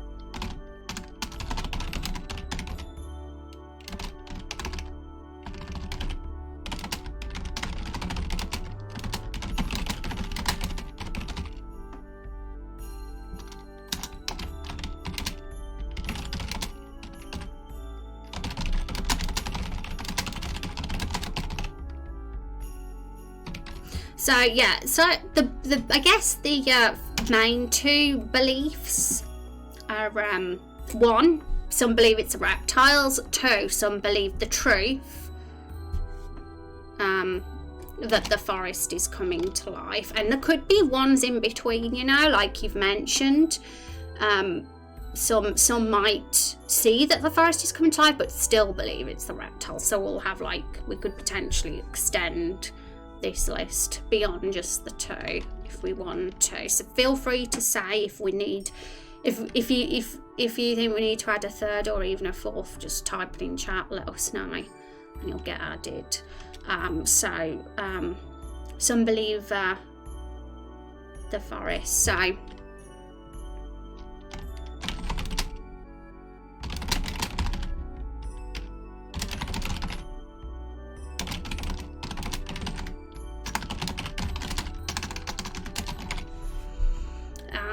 I can imagine a lot would be in denial because it's hard to believe. It would be hard to believe if you've lived there all your life and it's only happened in the last 12 months. Why would things suddenly come to life when it wasn't like that before? It's just unbelievable. So it makes sense that some have been in denial, but others would probably just believe it. Sorry about the drop frames, by the way, guys. We get them now and again. You'll just have to bear with it because that happens, but it's not something we have consistently. It's only happens for a second or two if we get it. Building off what Van said about the third party, and feel free to shoot this down, maybe the Van faction started the war so they'd have a feeding ground, and maybe we don't find this out for a few episodes. Interesting. I definitely think it's worth noting, Zexay, and when the time comes, we might have a big list of who it could be if there is a third faction. We'll probably have a lot of potential directions to take then. I think that it's worth noting down all of them because each of them, you know, there's going to be potential there, multiple potential routes. So thank you for your suggestion. And yeah, we haven't talked much about the Rose side of things, and I don't think we're going to discuss Rose in particular today, but there will be a time that we do in one of these streams. Like people who maybe profited from the war 17 years ago who want the war to come back and make more profit again. Yes, and that's an interesting thing to think about too, because the government could easily be behind this. The government could have sort of soured the relations between humans and reptiles purposely for their own agendas. We have Elite character who is the prime minister of the whole universe world. Feel free to look at the lore bible and the character profiles if you want to have a look. He's under there as one of the leaders, prime minister. I believe it actually says in his profile, and it's been a while since I've read it, so I'd have to refresh myself, but I do believe it does say that he has tried to sour relations between the reptiles and humans. So it is probably likely that there's been a bit of manipulation going on under the surface. So for sure, that is definitely something to consider too.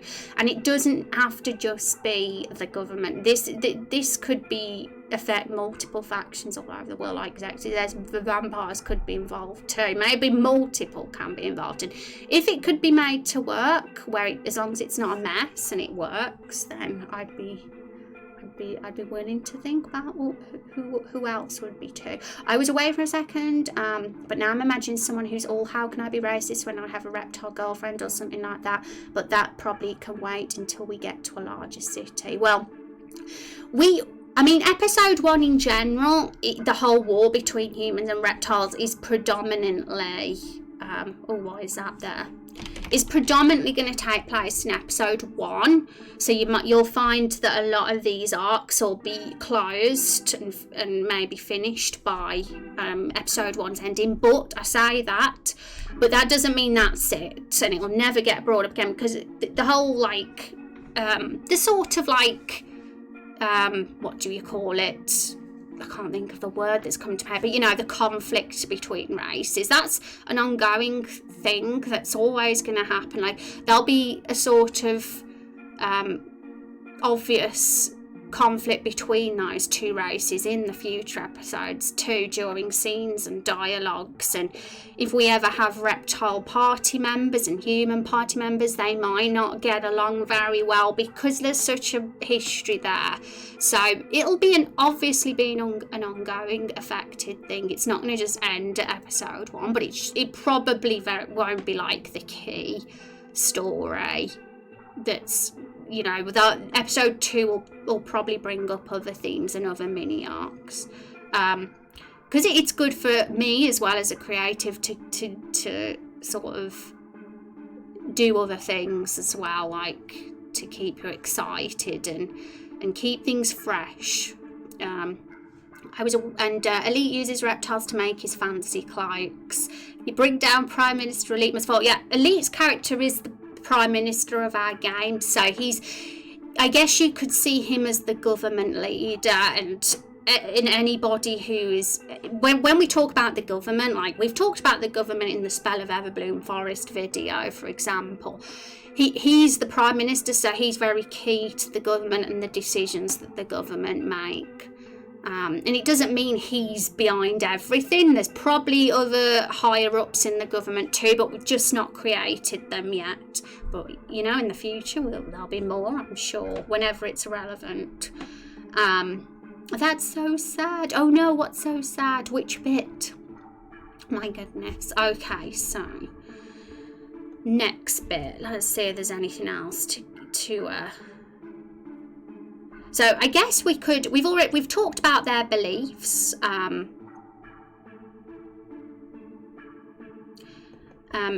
Another thing to talk about with the NPCs would probably be how they're affected and what their personality is like because of all this.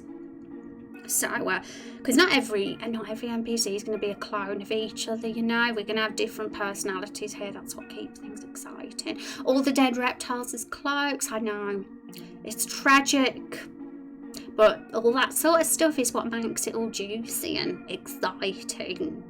So, you know, don't fear bringing up sad, horrible, awful things. I'm not going to lie, folks, in my notes, and we're not going to cover all this in just today's stream, of course, because I've got quite a lot of notes. But there's two things that are awfully tragic that I've noted as like starting points for stories, side quests or scenes from the main quest. There's 2 particular bits that are horribly bad. No, 3 actually. So, you know, you've got to have them. You've got to have those tragic parts. So don't ever, don't ever hold back when it comes to that. That's what keeps it all super fun. We got to rip players' hearts out. We have to rip players' hearts out. Personality root word is person. A person is a human, correct? Is that speciest? Yeah, speciest. I suppose that's a thing. Racist, speciest, either works. The trope itself is called fantastic racism. So, fantastical racism. It brings in the feels for sure. Exactly, Zav. You've got to have it. As I said, you've got to rip the hearts out. And I've said I'm very strict about this, and I know this is a very open, throw suggestions at me sort of stream. The nature of the project itself is that way, but at the same time, I'm extremely fussy by what I curate and what's going to make the polls. And so that we can get the best quality game here. I'm not going to just put on anything. I'm going to carefully curate all these ideas that we get together. It's I've lost my train of thought. I had some really awesome to say from what Zara said as well, but damn it, it'll come back to me. I guess the reptiles could be seeing this chaos as making Everbloom weak to attack. Yes, interesting too. But yeah, feel free to expand on thoughts, because I easily like forget what we was talking about last. This is like the nature of being a streamer. So when you guys come up with ideas, I might forget what it is you're exactly talking about. So don't, you know, you can always clarify that. If there's something that you're extremely passionate about, an idea in particular, the best place to put it is the ideas channel in Discord, because that won't go missed then. I always try not to miss anything in chat anyway, because I've got the VOD and I copy and paste notes and stuff. But if 100% you don't want it to get missed and you want to explain detail, that ideas channel's there. Rose notes are just page after page that's saying big block letters, tragic, horrible things. Yes, I have a dark side, I'm not gonna lie. I like the sad. I like tearing people's hearts out. Okay, so personality wise, some, I don't know if we should list this one. We can just say it's some,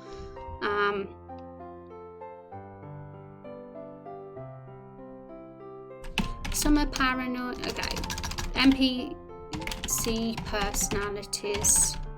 I think that's the easiest way to sum it up. Paranoid, cowardly, fearful.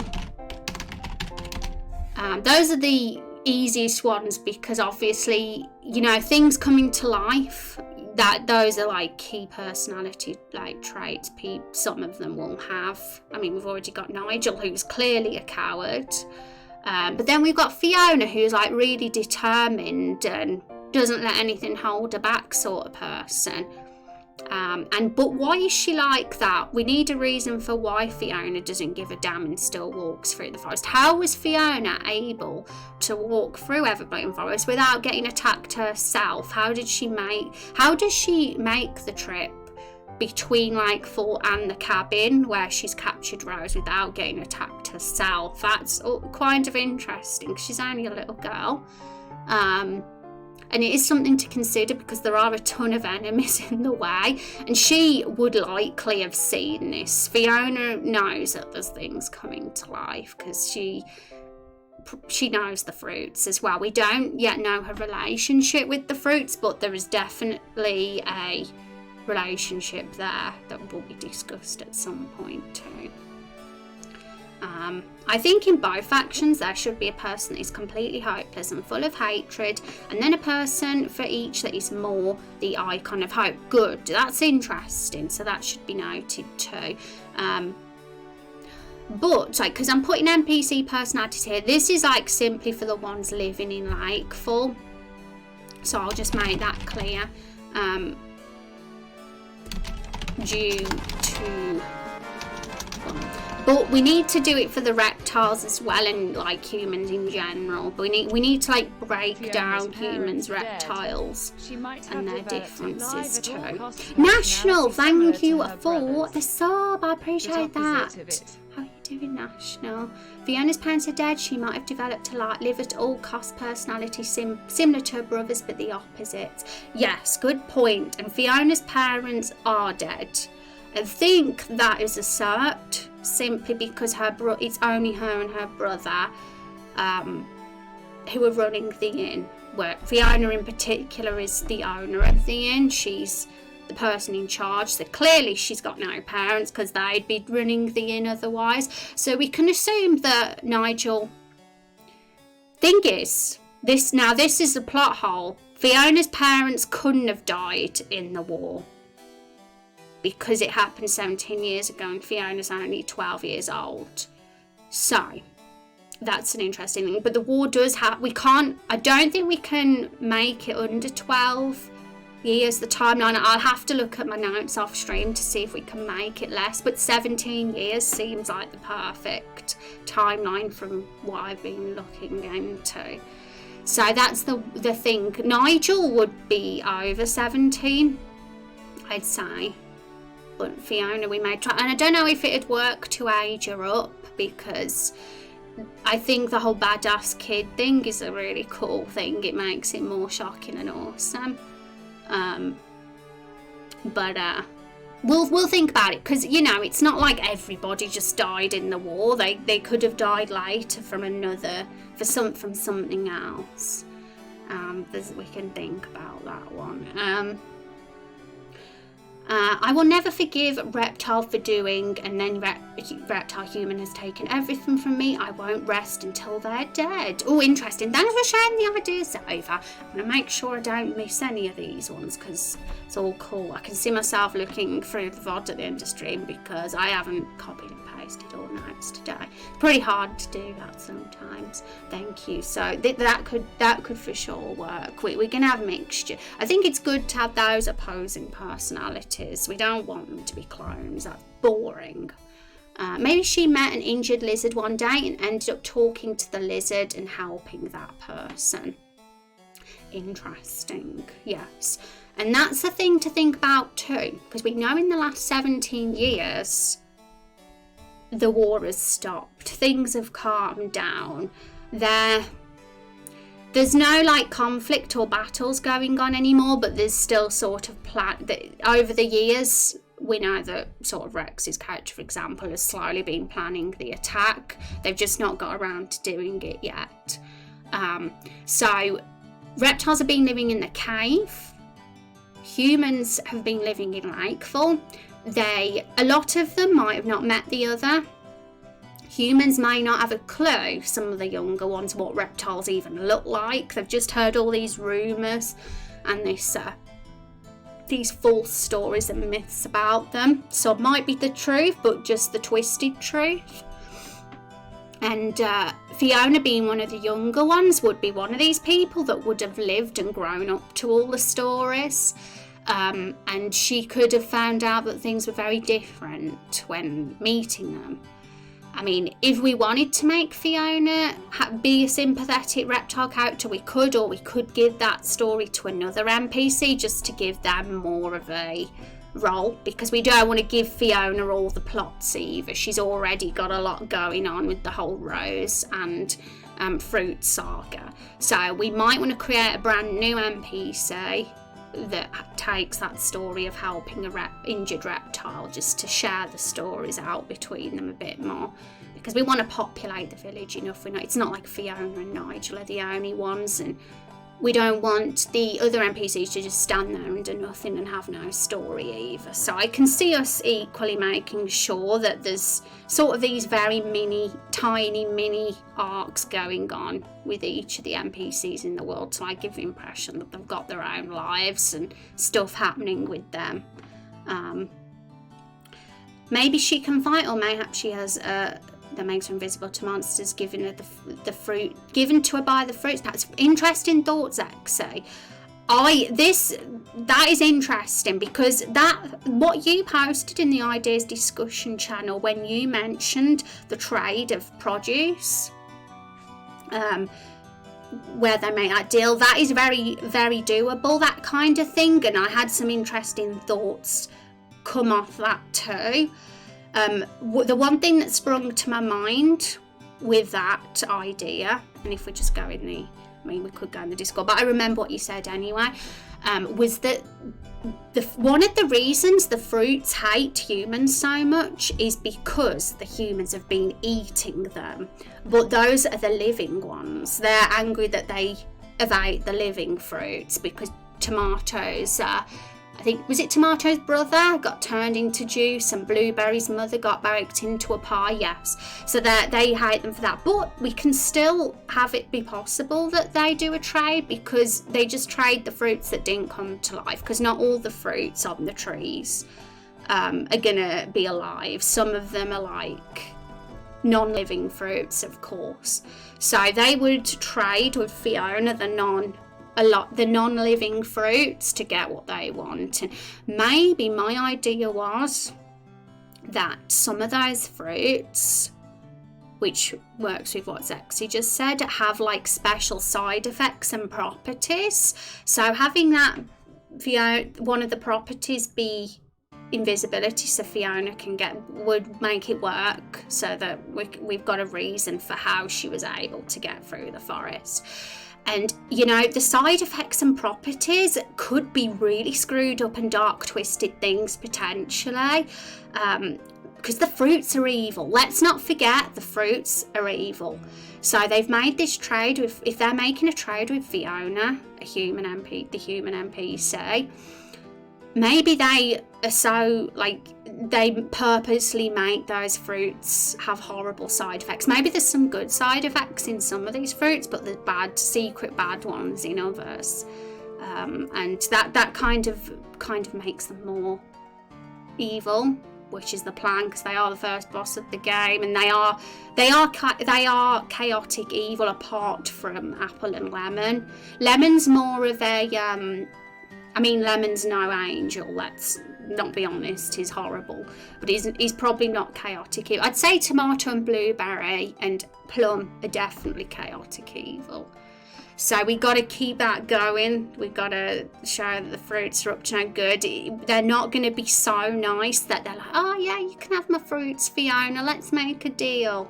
They're going to put bad stuff in those fruits so that the humans will die. Or they'll make them very ill and explode. That would be a bit nightmare fuelish and body horror, but that could be yep, we're bringing the dark themes. Those fruits can do horrible things potentially.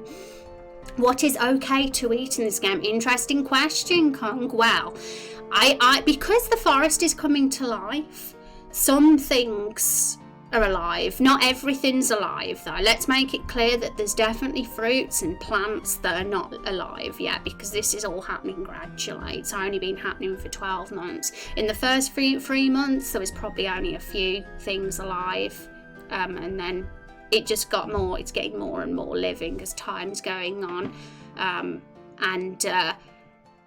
there's definitely fruits out there that aren't alive yet, and that's why the fruits are happy to, make the trade. But what they hated was when humans ate the fruits that were alive, because that's their kin getting murdered. They're not going to be happy about that. Blueberry is evil #. Maybe it's other fruits that aren't a part of the fruits basket, like avocado and cherries. Yes, and it's just easier to make those fruits not people, because they're not officially getting murdered then if they're not alive in the first place. And then that your idea works with what we've already done in regards to the reason why the fruits despise humans. And maybe there should be some raids, no killing humans but stealing things from caravans for supplies, making things harder for the people in the village because there aren't as many supplies making it in. Yeah, so interesting. I think that's something for consideration too, because we do need to make the humans sympathetic as well. We do need to sort of feel bad that life is hard for them at the moment. We of course we are going to work on making the reptiles sympathetic as well, but we need to also make the humans equally as sympathetic in some ways too. We've got to have the sympathy and the evil in both. Bit of both. That sounds nasty, it does. Like, you could think of some very messed up things, like when you think of the whole idea of fruits with side effects from eating. You could get very dark with that. Like, there could be like horrible sort of maggots inside that sort of eat up your body when you consume the fruits. And then there's other fruits that could I'm just thinking about it, and it's very dark, very twisted. Make your whole body explode into pieces, some as well. And then there's good side effects like invisibility, which are helping Fiona, because it's going to be what makes her travel without getting attacked. I love that idea. I can't see anything working as well as that, so thanks for suggesting it, but I'm definitely up for hearing other things too. And I'd be intrigued to know if anyone has any cool fruit side effect ideas, because I think that's a super creative and fun thing to think about. You never know, some really cool plots could come from that. the side effect removed too much of her fear, so she does dangerous things like to keep vampires in the house. Yeah, that could be the reason she's brave as well. Maybe a different fruit gives a different side effect. Like you say, cherries might be the invisible one, avocado does something else, but the humans wouldn't know this unless they got told by the fruits, of course. Like maybe when making the deal, well, we got to think here because the deal actually hasn't been made yet. So we got to have a think because Fiona still has Rose when the player meets her, so the deal hasn't been made. But maybe they've had a few meetings. Maybe they've started doing the trade, but it hasn't been complete yet. So that could be the reason why she has some fruits, but not all. Maybe like they're making a sort of what's the word? I can't think of the word, but Fiona has to get the fruit's trust first, so they've made a sort of halfway deal where they've said, okay, well, you can have these, but you're not going to get the full hog until you've given us Rose, sort of thing. The forest monsters killed her parents among other townspeople, so Fiona's got this weak people, strong people mindset. Oh, see, that's an interesting idea too, because we said it's not possible to make Fiona's parents die from the reptile war, because that was 17 years ago, and Fiona's, she wasn't even born then, so obviously her parents would have had to have been alive after the war. So National's idea about making them actually dead from the living monsters is very workable, and that would mean that they would have had to have died within the last 12 months, and their death would be a recent event in the timeline if we did go for that one, and that could be what gave Fiona the determination she's got, revenge. So yes, that could make people determined as well. The powers could come from the plum's magic, and he's just saying it from the fruit. Oh yeah, true. But I still do really like the idea of fruits with effects in them. I think that's really creative, and we could have fruits as items in the game that give us these effects, and it could get pretty crazy, but there's a lot of potential with that, and I think we should explore it and see where we go. And when I said invisible, I sort of meant like how hide from undead works in D&D. She's not actually invisible, it's just that the forest monsters think she is a forest monster. Yeah, we can do whatever works best for us, and I can see us brainstorming and making sure the ideas all work, and we vision them in a correct way. So we'll do that at some point too. It was awesome, the forest monster. Yay. Okay, so is there anything else to mention? Because I've got notes that go on forever here. This is why this is going to be happening for multiple streams. Oh my god, I can't believe how much time has gone by, I have to say. Her mom could have fought in the war, contracted a disease that left her weak, and then she died during childbirth. Meaning Fiona blames herself more than the reptiles, and that's why she's not rested. That's an interesting direction too. I love it, guys. This is why we're going to be getting polls eventually at the end. So over the streams when we do this story suggestathon, I'll be making sure everything is sort of curated here, so that we've got this big massive sheet over time of all the ideas. So for sure, this is fun. Okay, so maybe she's suffering grief and has become brave on the outside. Maybe she just doesn't care anymore what happens to herself on the inside. Oh, you mean, so by she you mean Fiona there, not Fiona's mom, Van, I'm assuming. That makes sense. So she doesn't care anymore what happens to herself on the inside. Yeah, that's true. When people suffer grief, they can do silly things as well in their grief. So if that was going to be a thing, if we were going to make her be acting she is because of grief and revenge and all that, then her mother's death would have to be a recent development in the timeline. It would have to have been in the last year. If it was childbirth she died of, Fiona would have probably gotten over it by that point. but still not necessarily, because things can live with you forever, you know, if they're tragic enough. But it's all going to be what works best, I suppose, and we'll see. Do we have an idea where hunters and warriors are welcome in town to help protect and clear the fields and forest? Good question, National, and I actually really like how you brought up the whole hunter thing, because it was something I personally myself didn't even consider. Because when I thought of like fall NPCs, I only thought of the whole the paranoid and the cowardly ones that you can see we've got here at the bottom of this list. Like, you know, the tradespeople, like the Fiona herself as the innkeeper, the tavern keeper, the item shop owner, and all those people making a living in like Fall. I sort of imagined in my head, but I didn't consider the ones that are protecting the village, because it would make sense that there would be some village protectors as well, because they're not immune to attack, especially with things happening recently in the timeline. Some people would have taken on that role of being a village protector. I like the fact that you as the hero are a warrior and villager yourself. A warrior and hunter yourself, one or the other. Could also work, because then the hero can slot in nicely and not be like... Because if he was... otherwise, the villagers would be like, who are you? What are you doing here? And he'd get exiled out of fear. Because if all the villagers are fearful that I'd be a hero, I would have to leave.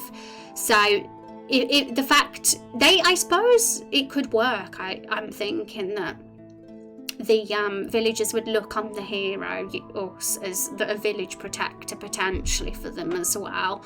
Someone that can like make sure Lakefall stays safe. And be one of the hunters or one of the warriors that take care of things, and I suppose they'd sort of use us in a way to be the ones that kill off the things that, you know, are causing them problems, whether it be the reptiles or the monsters of the forest. But welcoming town to help protect and clear the fields of forest. That's stuff that we'll have to develop and talk about for sure. There's a bank that will be giving those kind of quests just outside of town. Yes, that is one idea, because we have got the bank, and that was sort of a way to earn raindrops for doing jobs around the town, but that might need to be developed a bit more, because it's all very early initial ideas, that bank, and it was just a way to introduce the whole raindrop currency concept as early as possible, and kind of show off that raindrops are the money of the world, and by having that bank as a clear building and place to do little hunt jobs and things like that. But that definitely needs to be fleshed out. We haven't even made the interior for that building yet. There being other warriors and hunters from out of town means the inn is getting enough business not to go bankrupt. Yes, and that could work. The fact that the warriors and hunters would be out of town rather than people that have actually lived there all these years, because then they're more welcoming to the strangers, you know. They won't be like, who are you? Get out of here. Because if there was never any visitors, then it wouldn't be believable that we're welcoming Lakefall and allowed to go in there. And of course they want visitors. How else would they make their make a living? I mean, not only does the inn want that, but I'm sure the tavern does, and the other shops as well. So visitors are probably going to be a thing. I think it would make sense to have people visit Lakefall, but I don't think it would be like a tourist massive hub or anything like that, because it's not immensely populated compared to some of the larger cities that we'll go to later on. You'd probably get the odd like outsider coming now and again. It's not going to be like, whoa, loads coming through the bridge and can't keep control. It's just they trickle in very now and again. So that's enough for them to make business.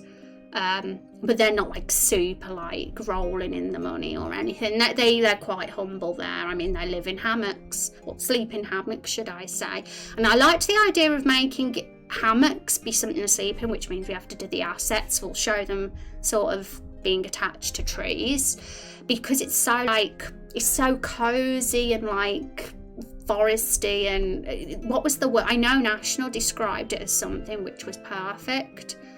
And it just kind of distinguishes their way of life so differently to how life is in the larger cities. So, it just kind of, I think that'd be cool. Are there fish in the lake? Oh, yeah, they are, yes. Fiona was like, what did she say? What was her dialogue now? She said something like that she liked watching the fish swim in the lake. I can't remember the exact line, but she has established that there's fish. And one stream that we'll do, which isn't probably going to be in the next couple of streams of this, but I would really love to talk about the landscape and features of the ever-blooming forest. Things like the lakes, the waterfall, the bridge, cliffs, the flowers, the caves, and the reason why it's like, build a bit of a lore behind it and potential, like, give a reason for why it exists, build a history. And it could, that sort of thing could help trigger some side quests as well, like what lives in the lake, what's in the lake, why is there a bridge there, why is there so many flowers in the everbloom forest? Are we going to go with a fertile feet trope where somebody sort of blessed the forest with flowers, like, that's a thing too? But there's going to we have to have a reason there's a history for all this, and that sort of thing is very interesting to do too. So I can see us talking more about the features and the fish if we decide to talk about that, or what's in the lake more at some point too, just because that sort of talk can potentially trigger sort of ideas for themes and quests and all that kind of thing, and story elements. A rustic quaint, I think that's a very good way to describe it.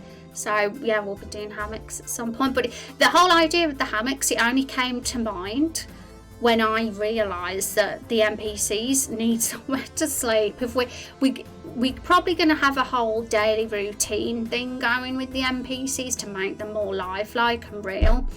And let's face it, the NPCs aren't going to be stuck behind the counter 24/7. The ones that work in the shops, they've got to sleep too. They might go in the tavern and have a drink in the evenings, and then they'll go off to sleep in their hammocks at night, and that sort of thing just breathes life into a world. It just seems far more real, and it's really exciting. I don't know how complex we can get with it, but we can at least try and see what we can do there. And we've got some other notes somewhere. So if there's any more personalities, guys, because I've only got paranoid, cowardly and fearful on this list so far. So if there's any others, feel free to like name some keywords, because I think you might have chat, but I haven't done it yet. But just like the general sort of temperament and the way they are there in Lakefall, because when it comes to thinking of dialogues and how they speak to us as the hero when we approach them, we need to kind of get into their tone of voice and the way they are. But it's going to get deeper than just that, because we need to build a whole history of humans and reptiles too, so I'm going to talk about that too. My goodness. And I know there's a lot of things you folks have said in chat, and I'll probably expand what we've got here as well with what some of you have said in chat, but I'd have to relook at the VODs and stuff. With hunters out in the fields and forests, have any encountered the fruits and lived? Really good thing. I'm glad you're bringing up these questions, because these are things that you just don't think of, you know, and it's nice to be challenged and to have these questions thrown at you, because then you kind of are like, oh yeah, that's a way to develop that particular law and consider that, and think about if anybody has or not. Now, I love the idea that we can have hunters and actual people that wander the Everbloom Forest as well, and not just have people in Lakefall. I imagine Kung's character is going to be one of those, because she's a forest dweller hunter lady herself. She is an elf though, so she wouldn't be welcome in the village, because they're racist. That's why there's humans there. I mean, we don't know. I mean, we don't necessarily have to be that rigid. Maybe we can have elves or other races be welcome, but they're not allowed to live there. We could like potentially say that, but it depends what direction we want to go, because if we make the humans too horribly racist, we're not going to like them very much. But we could even have it so the town mayor's the racist one, but the other NPCs disagree with the town mayor's ways and thinks he should like lighten up a bit. So, you know, we haven't considered who the leader of Lakefall is yet, or if there even is a town mayor. Are they all equals, or is there someone there who's sort of making decisions for them? We know that for the reptiles we've got Rex's character. I guess the fruit farmer would be very frustrated and caring to the fruits if they were willing to juice a living one. Well, that's an interesting point as well, Matt, because then the question springs to mind, did they even know it was alive? Maybe they juiced it and was unaware that it was alive, because they can kind of, we know Carol, we've seen the barrels sort of hide their faces when they, because Carol doesn't like, I guess we could say with Carol and the barrels that they, when humans are around, they kind of might hide because they don't want to make it too obvious that they're alive. But at the same time, if necessary, they will show themselves, just like Carol did to the hero. But, you know, sometimes they hide their faces, the barrels, if they want to, like, not show themselves. And the fruits could do the same thing. They might be sleeping, for example. So, you know, we don't necessarily have to have the villagers or the farmers or whoever be like that bad that they just juice a living fruit with no mercy. We could. But we could also go the way where they actually didn't know it was alive, and it makes it a little bit more complex then, because the fruits are actually not... The fruits have no reason to hate the humans so much if the humans didn't even realise that they did that. You know, the fruits are being very assumptuous, thinking we've just heartlessly killed their kin, because... It probably hasn't crossed many villagers' minds that things are alive. A lot of people, this has happened slowly, and the ones that are going out into the forest are probably going to be the ones that are more aware, but they'll probably still be in denial a little bit because it's hard to believe. Maybe some think that they're hallucinating as well. Who knows? There's all sorts of directions we can go. Saw title, instant click, shut up and take my money. Hi Linda, how you doing? Welcome to stream. Thank you very much for the kind words. How are you doing? Blueberry has eaten every hunter that saw him. That wasn't a birthday cake, it was a people cake. Oh my goodness. That is so cool. It's dark but amazing sexy. Thank you for the follow, Linda. Because Zexy hates blueberry, don't you? Zexy thinks blueberry's the most evil of the fruits. And oh my god, I love like weirdly dark themes mixed in with a light-hearted like sort of visuals, because people looking at Raindrop Chronicles on first glance probably think, oh, this is a cute, nice game, like lots of cute little fruits and like, you know, this is a nice children's game. But then when they actually play it, it's actually much darker than the thing. This game is not for children, let's say that. And Blueberry knows what he did. Yeah, I think that's something to go off. I mean, we do have that scene with the fruits where we first meet them and we've got the boss fight. We've shown them off a bit there, but there's potential to flesh them out more. Not necessarily in that scene. We could have a flashback scene that shows off their evilness even more. Like maybe at some point Fiona and the hero have a conversation and she talks about the deal she made with the fruits, and it shows a quick flashback and we show events from the past, for example. So even if the fruits aren't on the scene anymore, there's the potential to add in details and flashbacks if we wished. We're not going to just throw them in for the sake of it, but if it's going to enhance the story and give it more understanding, then we'll definitely do a flashback. That's why we did one for Carol and the companions. Yes, and anyone who's new here, like Linda for example, or anyone else who happens to be lurking, we have a website here, guys, so feel free to have a little look, like if you have ever nosy with what this project's all about, if you want to.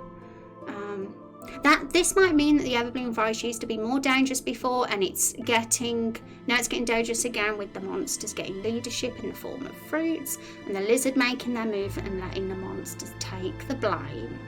Yeah, like there's gonna definitely be a sort of dynamic relationship between the lizards and monsters as well, but not necessarily. I mean, there might be. The lizards themselves are living in the caves, so they're kind of away from it all. We have to, the question has to be raised that are they even aware of what's been happening in the last year? Because I don't know if the reptiles will senselessly leave the caves, because they'd probably know that they could get hunted down, so they'd be a little bit careful and strategic about it maybe. So we don't know whether it's been established, if the reptiles are even aware yet that there's things that are being brought to life, but maybe they find out over the course of this main story. We don't know. Who knows? Very interesting. I like the idea of a community-driven story while you retain ownership. Yeah, for sure. Like we're having a suggest-a-thon story stream today, and we can have a few of these. Well, probably more than just a few. We'll have a lot of these where we just like literally just discuss potential ideas and directions we can take things. And I get to like curate it all. Anything that like really like sort of connects with me, that I think, yeah, this is totally gonna work, like is gonna be something I add to a poll potentially for a direction we can take the story. But we won't always do polls. Like sometimes I'll just be like, hell yes, that we're going with that, because it just, nothing else would work better. But usually the polls will be for when we've got clashing or multiple ideas for one thing, and then we have to like make a decision. And this was from a hecking long time ago, but are we still giving the player a chance to let the fruits live, or do they always die? I remember there was a poll, but it was 30 million years ago. They can live, Zexian, or they can die. So you do get that choice, which means that the fruits can, if you go for the live option, the fruits will very, very likely make an appearance again. So as I was saying, we've still got the option to flesh the fruits out more, flesh Blueberry out more, show off his evilness more if you kept them alive. But if you killed them, then they're probably done and dusted forever. Well, yeah, they're done and dusted forever, and they'd only come back in the form of a flashback if in that case. But if you keep them alive, yes, that's another chance to do more scenes with them. Yeah, for sure. So exciting. I'm trying to think what to talk about next, because we've got to get the information in on the fruits and what we've been chatting about. But I'm thinking, because okay, let's think here.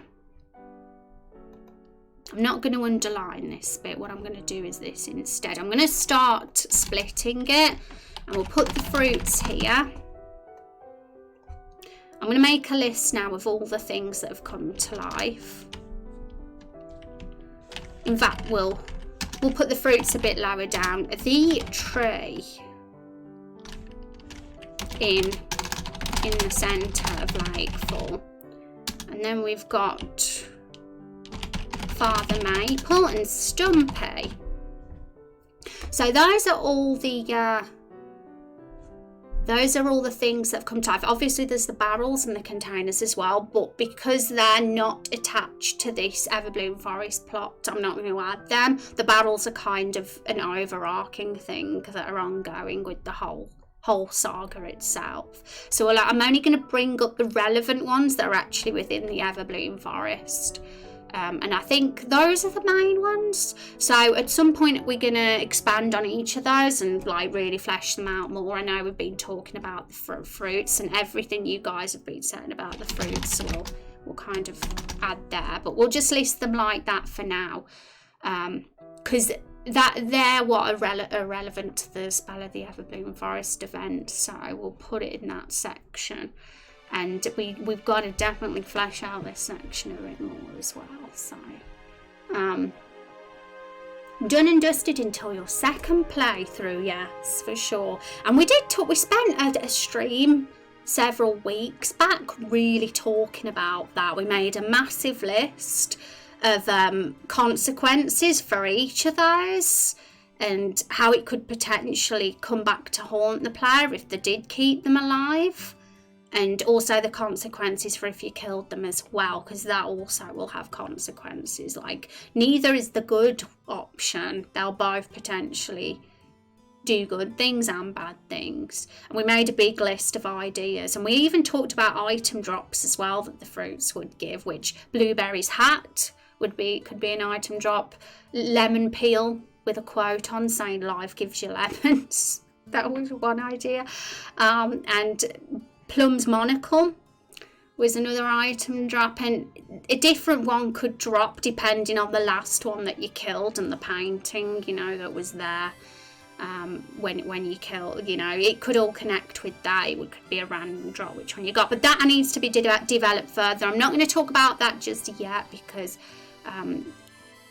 that's for the future, but it's still the whole branch of the fruits alive or dead will potentially affect the main arc of episode 1, so that is definitely going to be something that gets brought up for sure. But the item bit, we can put that to the side a bit because that's more item related. No option is good. No good, only grey. Oh, I just got a meeting and have to go to another. I plan on putting a list of the fruit side effects in the idea channel though at some point. I actually did a story with a friend where we made up side effects for our characters. Oh, that'd be awesome, Xavier. Yeah, totally. Feel free to throw in some ideas. The more dark and twisted, the better. Well, not necessarily all of them. I imagine some fruits would have good side effects. Like you said, the invisibility one where the monsters don't, that's really a badass side effect, and maybe Fiona loved that one and that's why she went for the deal.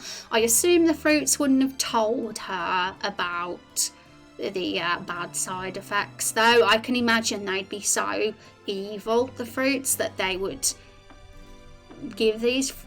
pass these fruits on in the trade and secretly not say what the bad ones were and hope that some of the villagers would eat them up and explode into pieces or have maggots inside their bodies. That's pretty gross. I need to watch that stream. I need to watch all the streams I missed. I can't even remember which one it was now, Zex.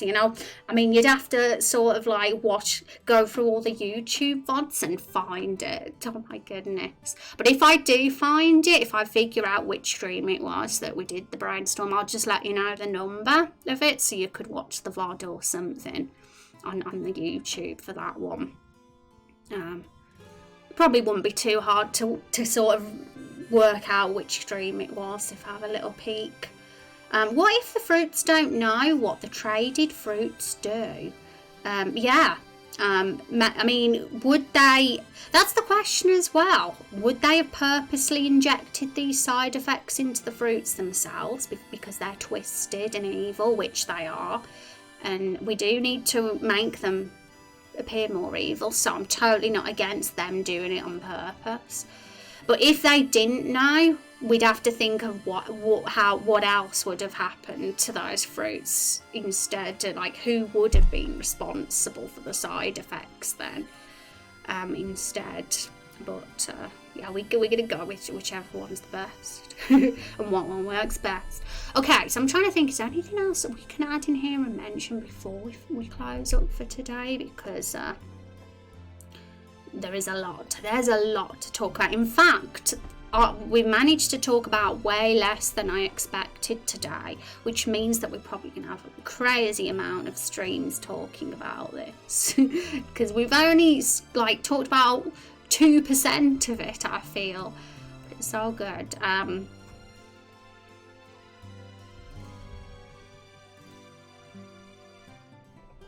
So some of the notes, like the other notes I've got here currently are about the humans and the reptiles. So I've got some notes of them. I've got some notes on the tree in the centre of Lakefall. I've got some notes on that one. I've got some notes on Stumpy.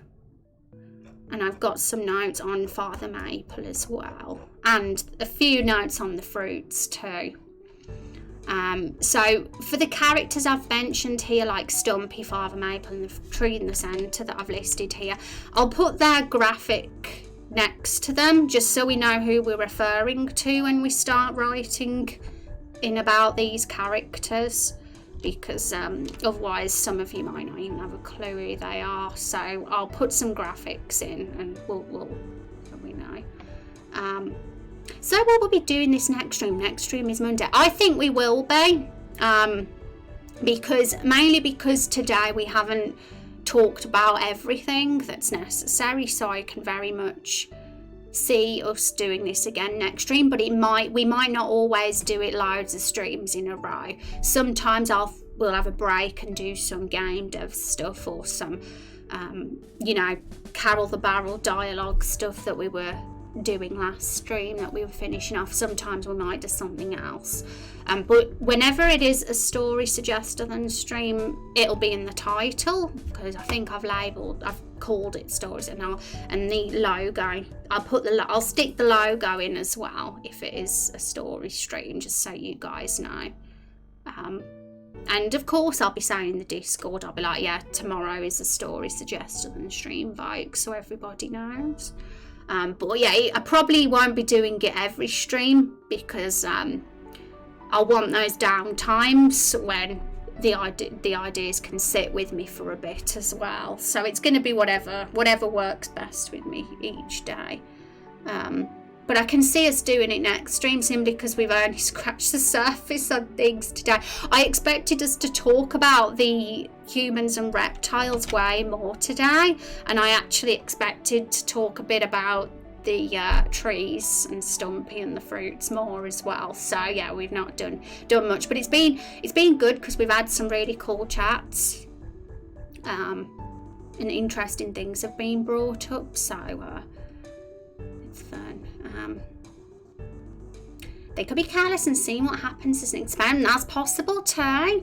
This is why I like all the ideas. This is why we can have polls, because we'll probably, when the time comes, when it comes to the fruit arc, we'll have a poll for fruits, and we'll say, so did they know that the fruits had side effects in them? Yes, they're evil and they injected it in themselves. No, they were just carelessly experimenting, and we'll have all this list of different ones we'll go for, and we'll categorise the polls. Of course, some of the polls will be the fruits, some of the polls will be Stumpy, some will be the tree, some will be the war and the reptiles. We'll probably have a ridiculous amount of polls to do when all this is finished. It's going to be the most polls we've ever done. Cat people getting in trouble with reptiles because they see the reptile stick out of their long tongue instinctively and bat at it like it's a cat toy. Yeah, cat people. Interesting, because the only cat we've got so far in our entire game is Asriel's character. And yeah, Asriel's character is not going to be in episode 1, so it's all interesting. But one thing that we are going to discuss in one of these streams will be the NPCs that will be in episode 1 out of the ones that are community characters. We'll start like looking through and thinking which ones can fit as NPCs, and we're going to put in the ones that literally work excellently here, whereas Kung was one that crossed my mind because clearly Kung's character would be in the Everbloom Forest, and Rex's character was the other because he's the leader of the reptile resistance, so it makes sense for him to be in the cave. As for Chub Cheeks, his reptile character, his is more related to the overall story arc, so he might not be in the cave. He's a separate antagonist entirely that's responsible for the spell of the Everbloom Forest, and he is more involved with the barrel plot and the kidnapping of the barrels than the reptile and human war.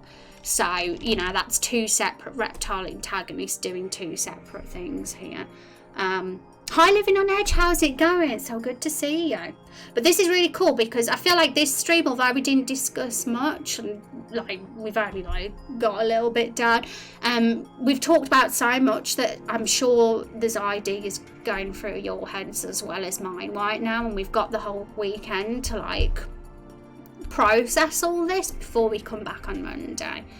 And yeah, we'll get more stuff down on Monday. I'd like to on Monday maybe expand more on this particular part on Monday because I've got a lot of notes about that to write down. But I definitely would really like to just expand on these living sentient object characters that I've listed here too, because there's some really cool ideas for those, especially the ones that haven't been talked about much at all, like the trees and Stumpy. But yeah, so we'll flesh that out more on Monday's stream for sure. But how you doing, Edge? It's so cool to see you. I hope you're having a fantastic day. I'm hoping to be a cat person when I get to 1,000. That's awesome. Which one? An actual full-on furry feline or one of the Neko cats? Yeah, I love them all. Be what you want, Zava. I'm always excited to see what characters get submitted. Have a good night, Rose. It was a really good stream. Glad I stayed awake for it. Stay safe, chat. I love you guys. Hey, Kaz, I know you've been awake and you've been hanging out the whole time. My goodness me. I'm glad that you enjoyed it. And any chats you have, any ideas you have, this goes for all of you. Throw them in the ideas discussion channel. And I'll bring up anything you say when it's relevant, because we got a whole lot to talk about here. There's so many different elements to episode 1 that we're not going to talk about all of them in one single stream or even a week's worth of streams. Water supply dries up and then lizard people start the spell in the forest to revive the water source and it goes awry. Well, interesting. We do have some lore actually, Linda, on the backstory of the spell of the forest. There's a few bits that are set in stone, but, you know, I still like you guys that are new to the stream to give your thoughts because some of it could work and might fit, so you never know. Hope your stream went well. Not bad to Edge. It's been a fun one. Got a lot of ideas. Been a struggle lately. Oh, all the hugs to you, Edge. All the hugs to you. I hope things get better. And you've got us, remember. It was a good stream, been lurking most of the time because of work today, but it's been fun. Yay. I'm glad you liked it. I'm going to put a trivia in chat before we end today, though, guys, because while we do these story streams, I'm probably not going to interrupt them with trivias because it could be disruptive of the thought process, but, you know, I'll do them at the end. So now, here we go. Which fruit has a scar? I joined a bit late, so I might try next time, but I work quite long hours. Oh, no worries. You can pop by whenever you're able to, Linda. You know, we're always happy to see friendly faces in the stream. It's wonderful to meet you. Thank you for the kind words you've given us. Sorry, on the tablet sometimes sends the message before I'm finished with it. Oh my goodness, Van got it again. Van is a law pro. But no worries, Kung. I do typos all the time as well. So it's very normal. Van, okay, so point to Vanderleer. Vanderleer is in the lead this month too. But Van's not running away with it this time as much. There's always a chance some of you could catch up. Very, very possible. There you go, Van. Been away for a while. I tweeted at Rose last night like 16 hours ago. Yeah, but this stream went very well. Like, I'm happy. I think this is I think this is going to be a cool thing to do. And it's gonna because I didn't want to just spend every single stream between now and the end of the year doing the first playable build tidying up, because it can get a bit monotonous for me and the community if all we're doing is tidying up streams and polishing streams. And these new content streams keep us excited for what's to come, so I'm glad that I'm going to be talking about these. But, you know, and it also will get us ready and prepared for when we finish the first playable build to jump in to start adding the new content straight away, rather than have to be like thinking, oh, what now? So I think it's probably a good plan we've got here. Oh, that's late. But you have a good sleep, Zaxian, my goodness me. And well done, Van, for getting the point. And I'm going to give you guys the Lore Bible link once again, because there's not a ton of lore that we've set in stone yet, folks, here that are new, like Linda.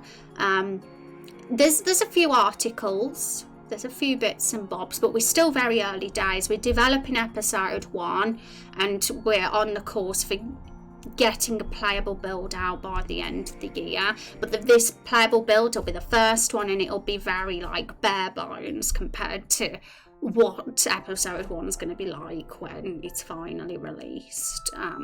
You know, so there's a few little story elements we've done, but there's loads to talk about, and I can imagine by the end of this year, when we've had more of these streams, we'll have really set in stone a lot more stuff.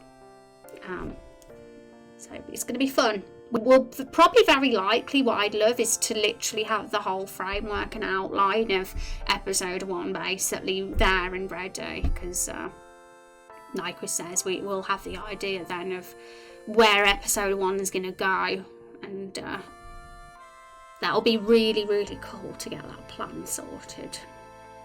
Episode 2 is going to be a massive question mark though, and I like to not think about the future episodes, because that'll be something we think about when episode 1's out, because we don't want to plan it all. We want to keep some stuff still up for decision in the future. No, every single stream is just romance subplots from now on, lol. I love it. Okay. But I love one thing I did like today that got mentioned. I'm going to mention in particular the things that stuck out to me. The idea for the forbidden romance between human and reptile. Love that one.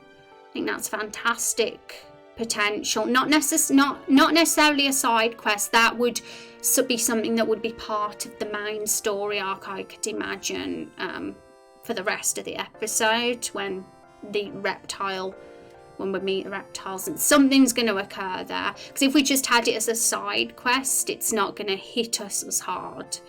And the side quests are important, of course. I want some fantastic, very memorable, feels entertaining side quest, but I see the side quest as being things that, you know, are optional. Like, if the player does decide to not do them, it's not going to not make, the main ARCS saga is still going to make sense, you know. They're more separate from the plot, but they're still wonderful mini stories that are going to be super fun and entertaining to do. Like, that's why Stumpy's side quest is going to be a side quest, because Stumpy isn't part of the main arc. I mean, he is, because he's part of the Everbloom Forest spell, of course, but his backstory and lore in general, as well as Father Maple's, is like, well, Stumpy in particular here. Father Maple might be a bit more integral to the main arc,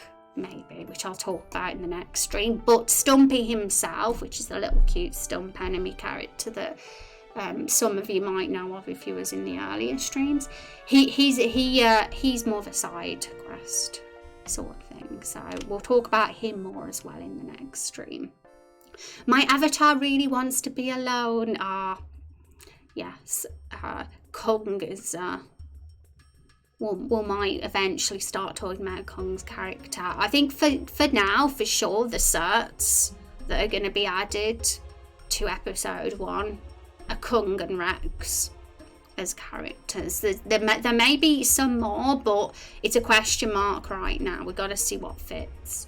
And there's definitely, I can say, there will be another playable character that gets added in episode 1, because we're not going to just want the hero and Rose, just 2 throughout episode 1. We're going to want to add at least one other playable character to the party, because the battles are going to be really challenging if we're going to keep just having the 2 of them. And whether, I mean, this is something I just want to bring up as well, some playable characters may be optional and unlockable, and others will be part of the main arc that we meet. We can't have every playable character be part of the main arc, because if we're going to have 50 by the end, I mean, it's going to, you know, we're not going to have room to meet 50 playable characters in just the main arc alone. So I could imagine, you know, a lot of them eventually being optional unlockable one, like Rex's is going to be an optional unlockable one, for example, which we'll talk about more after as well. But he's the only NPC that's going to be a playable character, because, well, he has an obscene amount of raindrops, that's why. So he's allowed, well, not longer, but all the others were on side and all the others are on the other. Yay. Stumpy is Axel when he hasn't got a stickers bar. Axel is the MVP. I can't wait to make Axel. What do we need for the war of 17 years ago? Nearby towns that sent human or sent reptile warriors? Interesting. So there's a lot of development to do with that one national. I have got some notes in my secret Google Doc file about this war, but I'm just going to give you an overview before we end. What I'm mainly talking about is the relationship between humans and reptiles, and a bit more of like the morals and things like that, and a few little bits and bobs, but not like the nitty-gritty stuff, not like the very detailed stuff about the war itself. I haven't got any of that, or what happened in the war, like what the actual event was like in history. That's still a question mark at this point, but we'll get some ideas in next stream for that one, because I've got a lot of notes for that to talk about with you all too. So yes, we've got more to do. It's exciting. And another PC, like an old man or woman that fought not only in the human reptile war, but was also there during the groundbreaking of like, for interesting.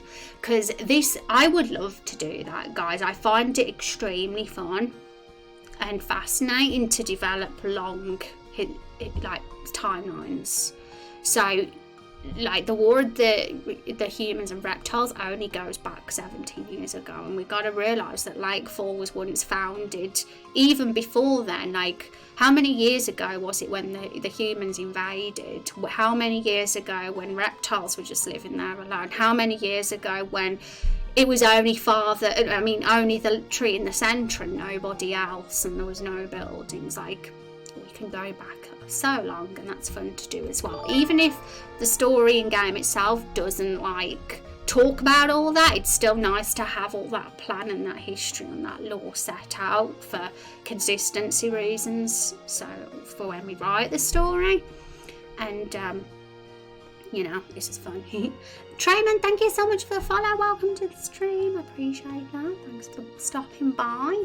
Right, guys, so that's right, it was a reptile town before it was a human town. That's right, and I think that little addition just makes the reptiles' cause a little bit more understandable, because then they have a reason for why they want to kill the humans. because the humans stole it from them. If it wasn't that, if we just never had it as a reptile village and it was always a human, the reptiles would feel a bit too chaotic evil, like just wanting to hunt humans for the sake of hunting. But I love having that sort of it used to be our home sort of trope going, and a bit of a revenge of thing, like this was ours, not yours. And but at the same time, we've got to be careful because we don't want the humans being too unreasonable either. They've got to have some likability. We don't want to go full on reptile sympathetic. We've got to get that balance right.